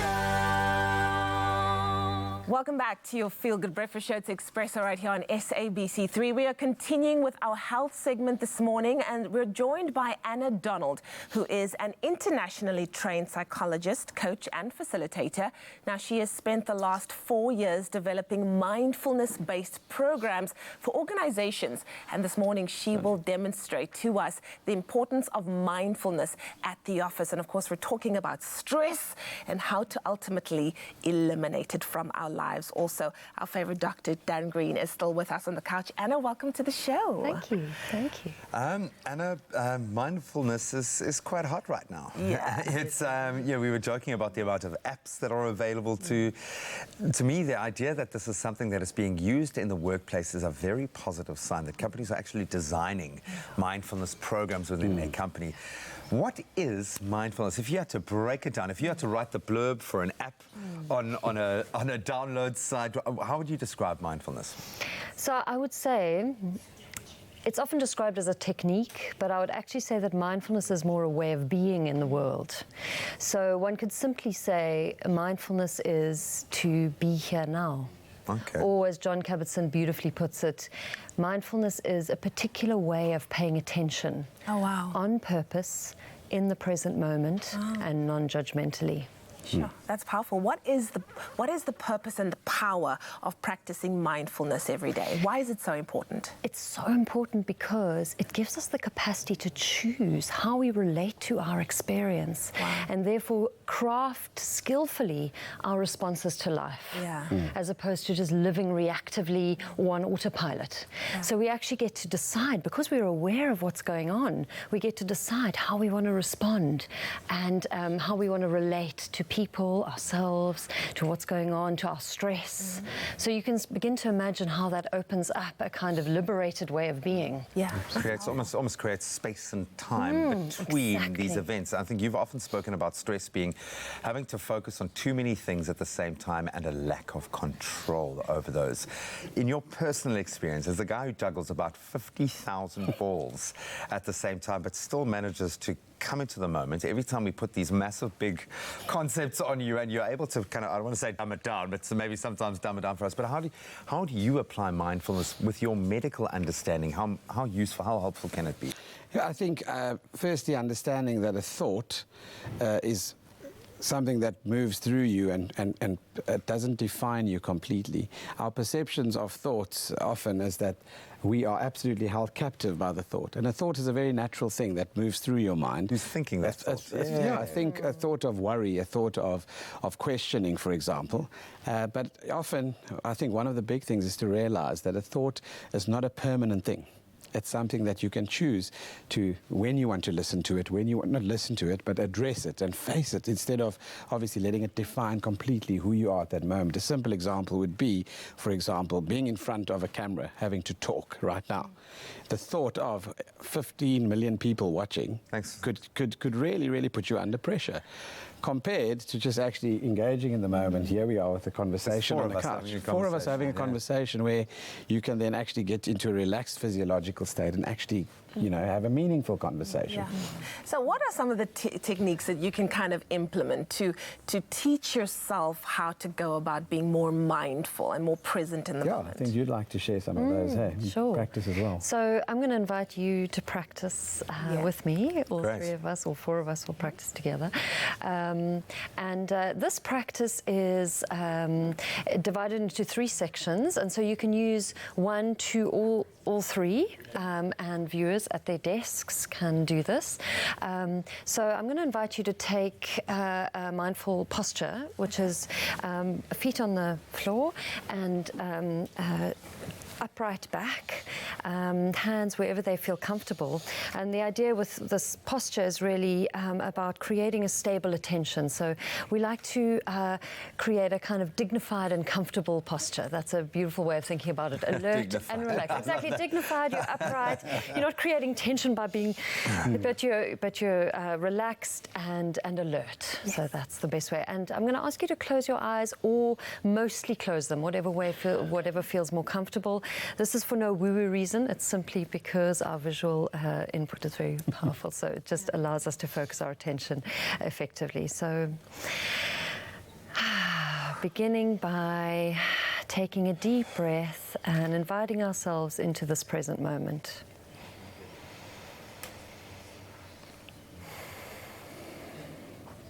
I'm going to ask you now to become aware of the sounds around you. So taking the attention to the sense of hearing, just noticing whatever is arising in that field of experience.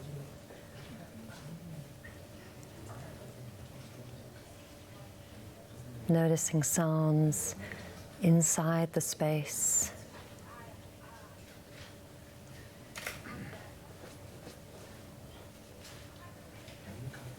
Noticing sounds further away.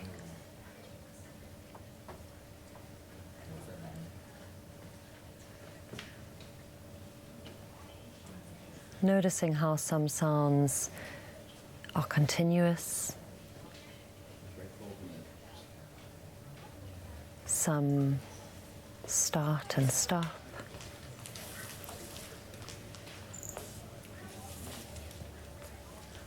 Noticing how sounds arise out of and fall away again into silence.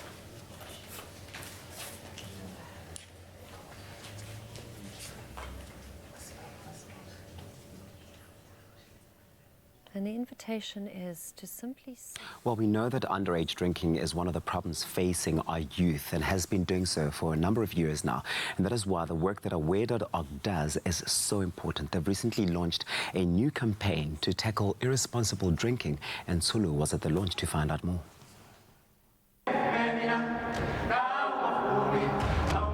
It's no secret that underage drinking has been on the rise in South Africa, as stats show that people who start drinking before the age of 18 are more likely to develop alcohol dependence as opposed to those who have their first drink over the age of 21. And that is exactly why Aware.org have decided to shine a spotlight on responsible drinking with their brand new campaign.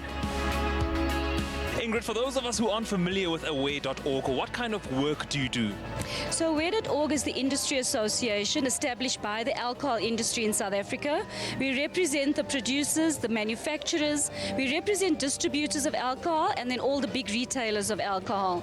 We get our mandate from them, and the mandate is pretty clear. It's to address the high levels of alcohol abuse and misuse in the country. Just how serious is underage drinking and alcohol abuse in our country? Well, you know, we run targeted program interventions on the ground. We're piloting programs right now. The research is telling us that kids are starting to drink from as early as the age of 10. The research is telling us that they probably going to be drinking every other weekend. So we know that there's an upward trend.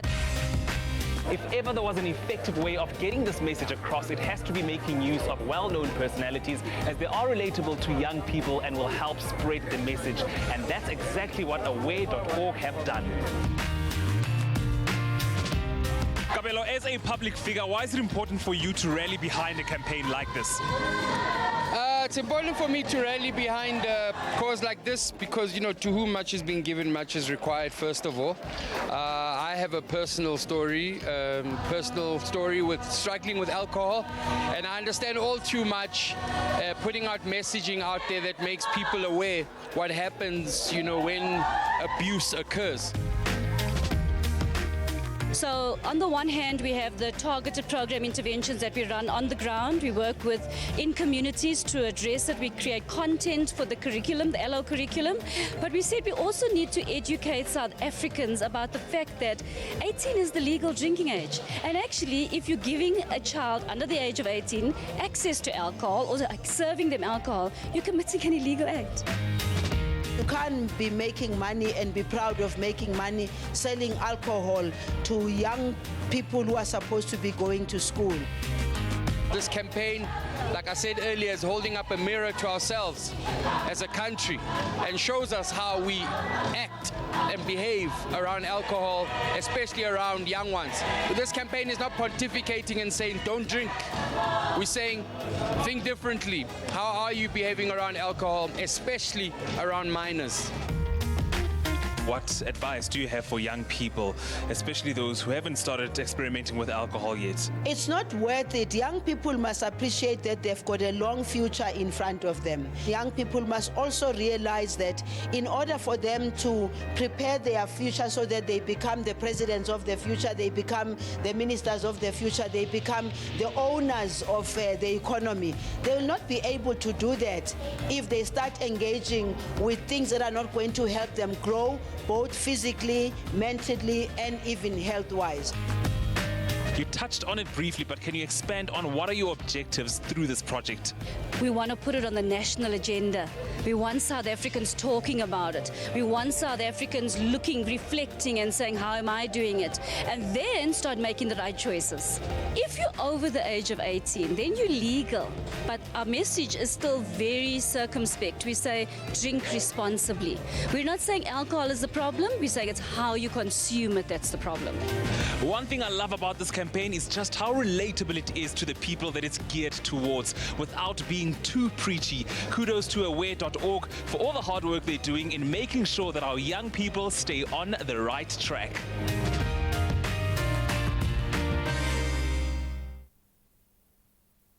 Well, that is an incredible initiative by Aware.org and the amazing work that they do around the communities, educating everyone around responsible drinking. But of course, this morning is all about mindfulness and finding ways in which you can combat stress and anxiety in the workplace. And there are many ways that you can adopt.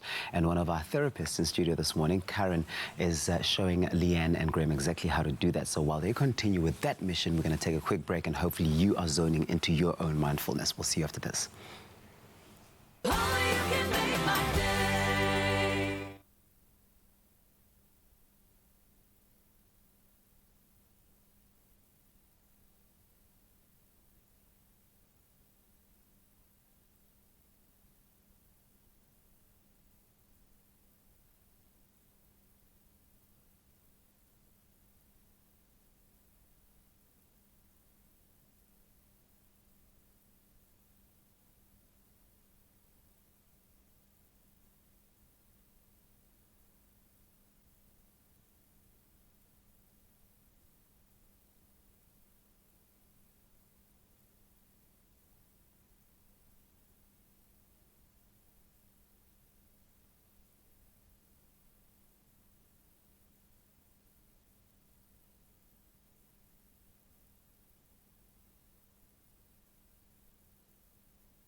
It's my feel-good breakfast show.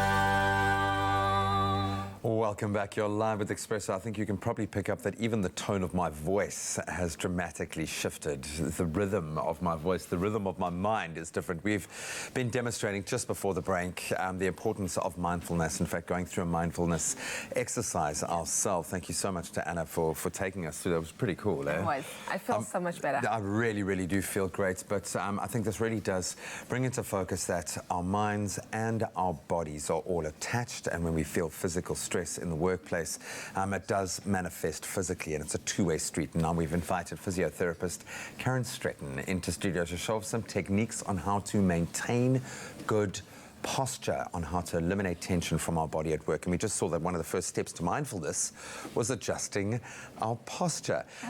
You look so comfy. You look so comfy. So comfy. I mean, you are rolling now. This is how every workplace should really look. This is awesome. Karen, welcome to the show this morning. Thank you. So research has shown that there is a link between bad posture and stress in the workplace.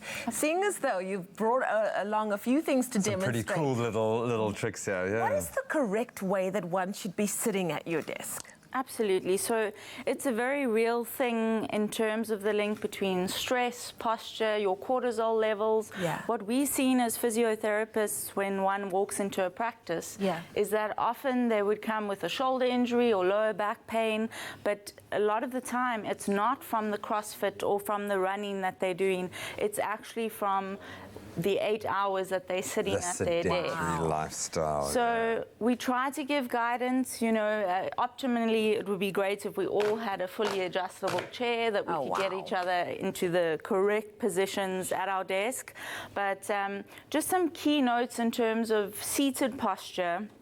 a lot of the time people want to get themselves as low as they can to sit on the floor. Now what you're doing when you put your feet flat on the floor but you are actually too low for your desk is you're then going to hunch up your thoracic spine in order to get to your keyboard. So the first cue I would try and give any office worker is if you do have an adjustable gas height, get yourself rather in line with the actual desk as opposed to feet being on the floor, and then one can put some books or a footrest under the feet if you are uncomfortable with that.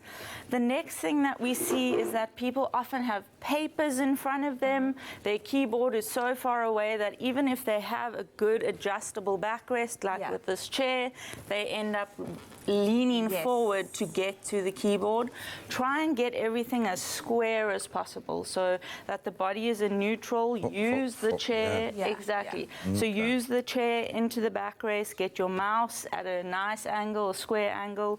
Adjustable laptop raisers are great because they actually get the screen to a nice height. Laptops were for airports or a quick little follow-up at home, but now we work off them, 90% of the day. So if you can find a file or something to just pop that laptop up so that the neck pain and the cervical spine is not at a downward angle for most of the day. And it's worth investing in once because the repercussions, trust me, if you've gone to a physio 12 times on the trot to try and address these issues after the fact, you're going to know all about that. I think so much of, I mean, we've heard about the links to a myriad of different health, not just in terms of the structure of our body, but sitting down for so long, the lack of circulation, all of these things play a role. How long is too long? How often should we be getting up? And what should we do when we get up? Yes. So we try to recommend 30-minute stints at your computer. Obviously, when you're so enthralled with your sort of workload get that things, report it's done. very Get tough. it out, man. But we try to recommend that just set an alarm, have an app on your computer. There's many sort of options out there. Try to have something that reminds you to get up. The latest craze, and it's slowly filtering into South Africa, is sit-to-work stations. So that would mean that every 30 minutes, maybe 40, I would actually stand and work for a little while. Oh, wow. So this is an adjustable desk that can go up to different levels. And then it doesn't take you away from your workspace, but you can actually then stand. Again, posture is key. A lot of the time, us physios are then seeing hip problems because people are standing incorrectly. So try to be mindful of the link between your standing posture and your sitting posture. But just to have that adjustability and balance, try get up every 30 minutes, grab some coffee, grab some water, or if you have the benefit of a standing desk, use it. Utilize that. Because I was going to ask you that. Wow. We've seen the rise of the standing desk, and naturally, by the fact that you've got one here, it's good for you then. It's brilliant. Okay. So there's regulation, in other countries where these have to be implemented into corporates. Again, as we were saying earlier, if you can invest in it, it really is the greatest investment for your stress, for your health. We see when we go into these beautiful office spaces that often the corporates have spent on the canteens, the pause rooms, the sort of dynamics around the workspace, but the biggest investment should be where you are actually seated. So if one can invest in something like a standing desk, there's many options, and more so coming into South Africa recently. If you could pass advice on to companies, what is the best investment? What is the most useful piece of what you've discussed here today? What do you think is the most important from a physio's perspective? As a physio, we would always go back to the chair. It is where one is going to be for 90% of the day. So standing desks are great, but not everyone will remember to use them or perhaps enjoy using them. But if they can invest in a chair... A foosball table. No. Really? We often say chairs with beer dispensers or wine dispensers would be great. For a Friday. Exactly. Okay, Friday after 3 o'clock in the afternoon. Try to get a ergonomically adjustable chair. Okay, and I mean, you have a responsibility as an employee as well to look after yourself. The deadline, yes, is important, but if you're out of work for days because you're too sore to work, that's going to knock the productivity just as much. Thank you so much. Absolutely, thank you. Brought some cool stuff. Thank Brought some you. really cool stuff. Thanks, guys. Clover Good Hope Soy Milk. Soy goodness naturally. Made with love by Clover. Made with love by Clover. Well, it is September, the third day of September, and we've been going on about spring is here, which means it's time to stop indulging in all that comfort food and to start thinking about what we're putting into our bodies. Because in case you went away, here is a reminder: summer comes next. Now, to help you get on the right track or back on the right track, we're making a nice Clover Good Hope soy protein shake. And here to shake things up is my friend Teresa. Hi. How you doing? Very well, thank you. Okay, so this is fantastic. Already very impressive with just the spread of things that you've got laid out on here. Yes. But wow, can we just take a moment to pause about this Good Hope soy milk and really just how much of a game changer it is? Absolutely. And what it can do for everyone? Totally. I mean, it's vegan, it's lactose-free, and it's Yeah. a great option for your smoothies. Yeah. And that's exactly what we're going to be making today. So it's made for the highest quality. It's non-GMO, and it's, of course, naturally grown whole soy beans, which is fantastic. But it's also naturally lactose. It's cholesterol-free, and it is preservative-free as well. It's vegan-friendly. Yes. Bonus. Tasty dairy alternative, smooth, richly textured milk, and it can be enjoyed in cereal, in baking, cooking, or enjoyed just as is as a drink. But today we are making that shake. Yes, and we see a lot of healthy ingredients on the table, which is great. A lot of nutrients going on here. So I'm going to pop everything into the NutriBullet. Okay. I'm going to blend it. Fab. And then we're off. So we're starting with avo. Obviously, Because we want the nice fats. Yes, the healthy fats, the high fats. fiber, the nutritional value. Yeah. And the creaminess, of course. Yes, I was going to say the texture of our shake is going to be so good. That's right. We're going to Get add the some frozen bananas. Stunning. Also very healthy, but great for the texture. Is it advisable to freeze the bananas when you make your shake? Is there a specific reason for that? Yeah, it adds to the texture, gives it a nice thick, creamy texture. Okay. So what I actually do, especially if I have bananas that are starting to turn, is I just peel them and I pop them in the freezer. Yeah. And I keep them for whenever I feel like a smoothie. So just this keep is them in there. Yeah. Because sometimes you can get those in bulk bananas, and 3 days later they're not what you want them to be, but you never know what to do with them. So They this is a start great turning. intervention. That's right. So I've added some ice. We've got some coconut cream. Nice. Then for some more flavor, we're going to add cocoa powder because we love the So we're chocolate flavoring element. this, yeah. Some cinnamon, also great for flavor and very good for you. Great. And then some honey for sweetness. Oh, which is great. So, of Yeah. course, if you wanted a vegan alternative, what could you use instead of the honey? You could use maple syrup, you could use brown rice syrup, or you could also pop 1 or 2 pitted dates into your smoothie, and that would Perfect. sweeten You'll it. still get the same sort of sweetness that you're looking for. The keyword is Clover. SMS Clover to 33728. We'll send you an SMS with a link to the recipe. It's pretty simple to make. In fact, not pretty. It's hugely simple to make. Very, very simple. So now you're getting that Clover Good Hope soy milk. Yes, I in also there. threw some peanut butter in there. Oh, I love peanut butter. Me too. Peanut butter addict. So this is obviously packed with all sorts of nutrients, but I think what's coming through here is the fact that we're getting so much of the protein, right? Yes, absolutely. Right. You ready to I was blitz? waiting for that confirmation, just to be sure. Give it a little shake and do it again. And a lot of people seem to think that protein shakes are ideal only for people who've just come from the gym or making their way to the gym. But that's not true, Teresa. This could make a fantastic breakfast. Exactly. It's filling, it's Yeah. nutrient dense. Yeah. Also, if you're rushing off to work Yeah. or running around in the afternoon, make a quick smoothie, pop it in the car, take it with you. Yeah. I always say, I used to always feel so guilty having a protein shake, having not gone to the gym, because I felt like one part of the experience of a protein shake was left out. But it's good that you can have this really snacking throughout the day. The keyword, once again, is Clover. SMS Clover to 33728. This, as you can see, is made with love. But in case you missed any of the steps that Teresa took us through, have a look at this.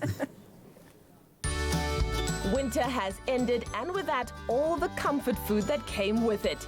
If you overindulged, then it's time to get back into shape.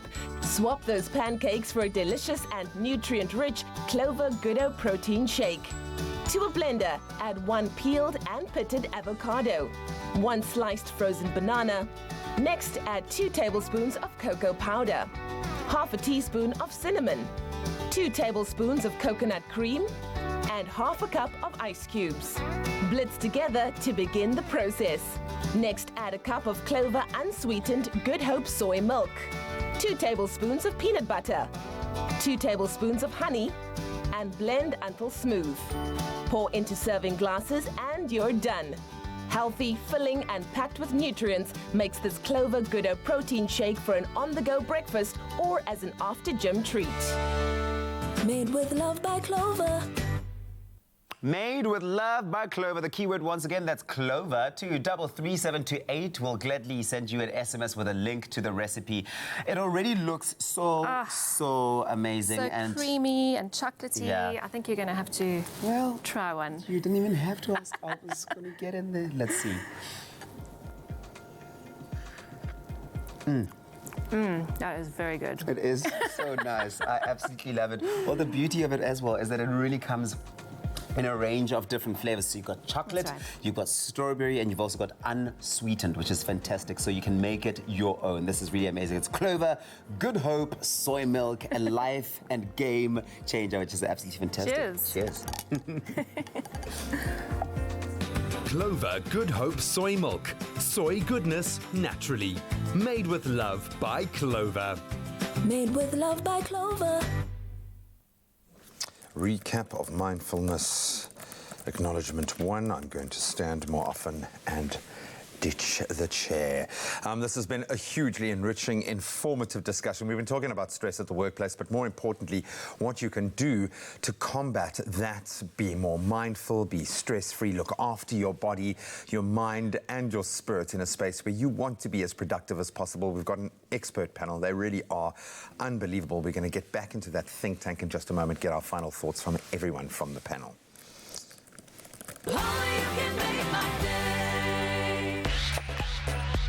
My name is Pesi Khivazi. I'm a TV presenter. You might recognize me from Selimatunzi. I'm also an actor, model, and everything awesome. I can't wait to be on the island. I've never been on an island like this before. I just want to swim and be there for as long as I possibly can, which means I'm definitely going to win this one. Mango peach is my favorite flavor simply because it takes me back to when I was a child and I used to get it on occasion, but now I can have it all the time.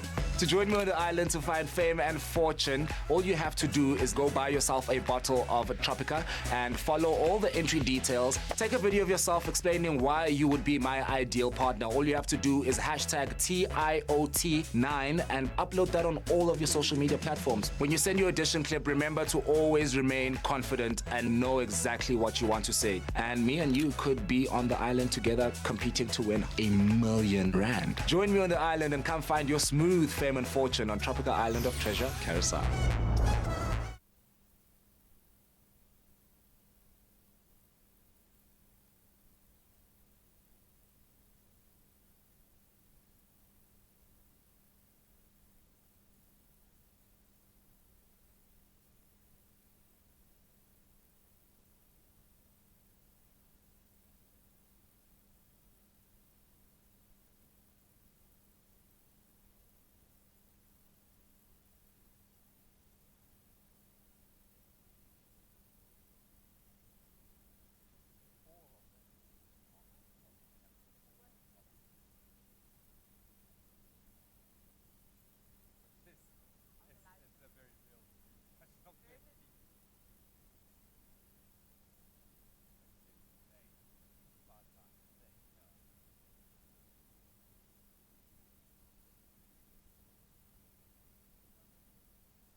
Welcome back. You're live with Expresso. Feeling very mindful. I'm feeling very in my body, in my mind, and feeling very de-stressed. And we've had an amazing panel of incredible people. I want to say headed up by our doctor, but you're one of an incredible team here today. So thank you so much, guys. Amazing. For joining us. We have been looking at stress in the workplace. And we do have tools. That in itself is de-stressing, knowing that there are ways that we can deal with this. Absolutely. Let's just recap, of course, how important is health, mental health, a stress-free environment, especially when it comes to the workplace, where we spend the majority of our day. Yeah. Doc, do you want to... Yes, I think the importance of having a mental health break day in your week. The 4-day week, for example, has become quite contentious. Yeah. Lots of topics around that, some leading companies. To get to a place where you are innovative and creative and become a good problem solver, you need to have a few basics in place. And that involves your drivers of brain performance being things like exercise, good nutrition, sleep, and then, of course, the mindfulness that we spoke about in silencing your mind. Those are the basics that need to be in check. So that mental health day is something that we need to fight for. When it's a sick day. If I was your boss, yes. Yeah. I actually read about a company in Australia that incorporates a 4-day work week, and apparently productivity has shot through the roof because people give their all to those 4 days because they've had that one extra day. I think it's a Wednesday that they get off, and it's absolutely incredible. I'll raise you one. Let's make it a 3. Come on, let's see how productive we can make this company in this country. Alison, I'm going to quickly move to you.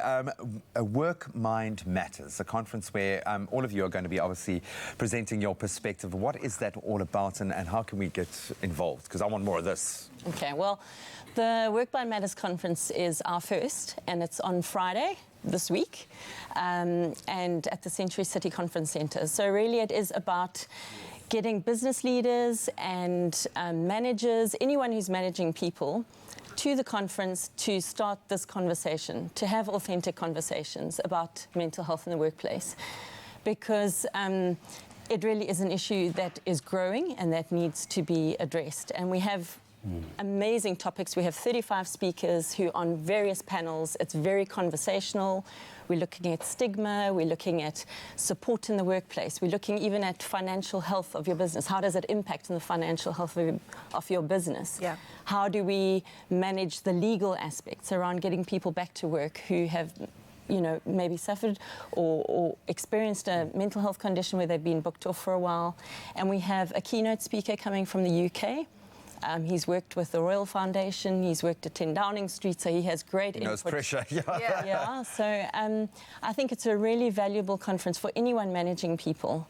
Is this specifically for leaders within the workplace? Yes, leaders and managers. We've targeted business leaders because we feel that if we go to the top, if we start there, that is where it can filter down. You know, it's all very well working with employees, but if the employer is engaged, then it will actually make a massive difference, and we can start to create the healthier, happier work environment that we're hoping to create through this. Congratulations! Yeah, good luck. Anna, will you be giving us more of those mindfulness techniques that just completely change the trajectory of the show? Yes, indeed. I'll be starting the day with a practice, and so really looking forward to that. Maybe if we can close up with the two of you, staying with our mindfulness and knowing how important that is. Just one tip. We've got just a few moments left with our viewers there, just to empower not just the leaders now, but the regular employee out there to de-stress in the workplace. I would say learn to practice mindfulness. It's simple, but not easy. But it's very accessible. There are many apps out there. There are many companies that teach mindfulness, people that teach mindfulness, therapists, coaches. Learn to practice mindfulness, develop this capacity to be present and to make skillful choices in your life. That's powerful. Definitely. I think from a physical perspective, it's more so about just having a balance. Try and invest in the space that you're going to be in for 90% of the day. Take regular breaks. Try and balance, you know, the stress with some endorphin activities, so some exercise and things, and just try to have a balance in terms of, yes, this is where I'm going to be for today, so let me see how I can make myself more comfortable. The moment you're more comfortable, the moment you're in less sort of pain, you're going to be more productive and ultimately less stressed. Take responsibility for yourself. Exactly. You can guide the way that your bosses think, but I hear what you're saying, a foosball table. Ultimately, a foosball table is Keeps what on we coming really... back to that. Guys, thank you so much. This has been just such an enriching discussion. Thank you so much. Thanks for having us. Exactly. Well, the Work Mind Matters Conference will take place this Friday, the 6th of September, at the Century City Conference Centre in Cape Town. The conference will host a variety of excellent international and local speakers and experts who will focus on striving towards healthy workplace environments. And if you would really like to attend this conference, well, we have 3 tickets valued at 3,000 Rand each up for grabs. All you have to do is SMS the keyword WIN, your full name and city to 33728, and the first 3 names to be randomly drawn will be sent a conference ticket. That just made me nervous all over again. But thank you for that. The competition is open. Entries will close at 12 midday today, so please get on it. If this, like us, has inspired you, please get on it. The competition is understandably limited to those in Cape Town, or at least who can get your free SMSs. Do not apply. Terms and conditions can be found on expressoshow.com. Well, what a fantastic morning we've had. We've learned so much. We have been inspired as well about just managing that anxiety that around this time of year, most people start to feel. It creeps in and makes itself so much more felt around this time of the year. So thank you so much to all our experts who have contributed to today's show. But we've also cooked some really nice things in the kitchen. We made that protein shake, which really tasted amazing. But we do it again tomorrow, guys. Come into my office. Step inside. Being productive there? Step inside, yes. Huh? Have you finished the report? The reports on awesomeness? Just busy typing up the recipes for tomorrow, making sure that they're ready. But tomorrow, it's going to be exciting. Zex Bantwini is going to be here, guys. Zex Bantwini is in the house. Ooh. So we know we are in for it. We're going to be dancing. We're going to be dancing. The roof is going to be raised. The walls are going to be falling down. Yeah. It might even roll up in a carpet. You never know. Yeah. Absolutely love the vibe. Love the vibe he brings. And then we're going to be looking at the different types of business insurance, which is important from small businesses and the works. We're going to be delving into that. Yep. Legal advice with Eitan Stern, the court of love social Eitan. media. The court of public opinion. But it's a very interesting thing at the moment, because I think the whole country, in light of kind of what's going on in South Africa at the moment, is thinking about what is my social media actually for? And me, I'll never do anything political. I never tried to be that kind of big voice in social media, but I was like, actually, you know what? Maybe I should. Maybe if people are watching, maybe if I can reach 10,000, 30,000 people like this, then I must do it. It's an interesting one. Sure. Culinary hotline bling. Ting, ting, ting. We are taking it to Dubai tomorrow. And not just that, we're also going travel start, inspiring you to head to Dubai. Guys, you're supposed to say. Might even throw some cruising in there as well with Imagine Cruising. But it is going to be another beautiful hump day here on Expresso. We'll get you freewheeling towards the weekend. Guys, thanks so much for Cheers, guys. We love you. Tomorrow. See you tomorrow, South Africa.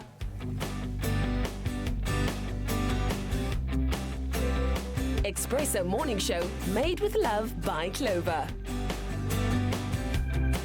Another feel-good production.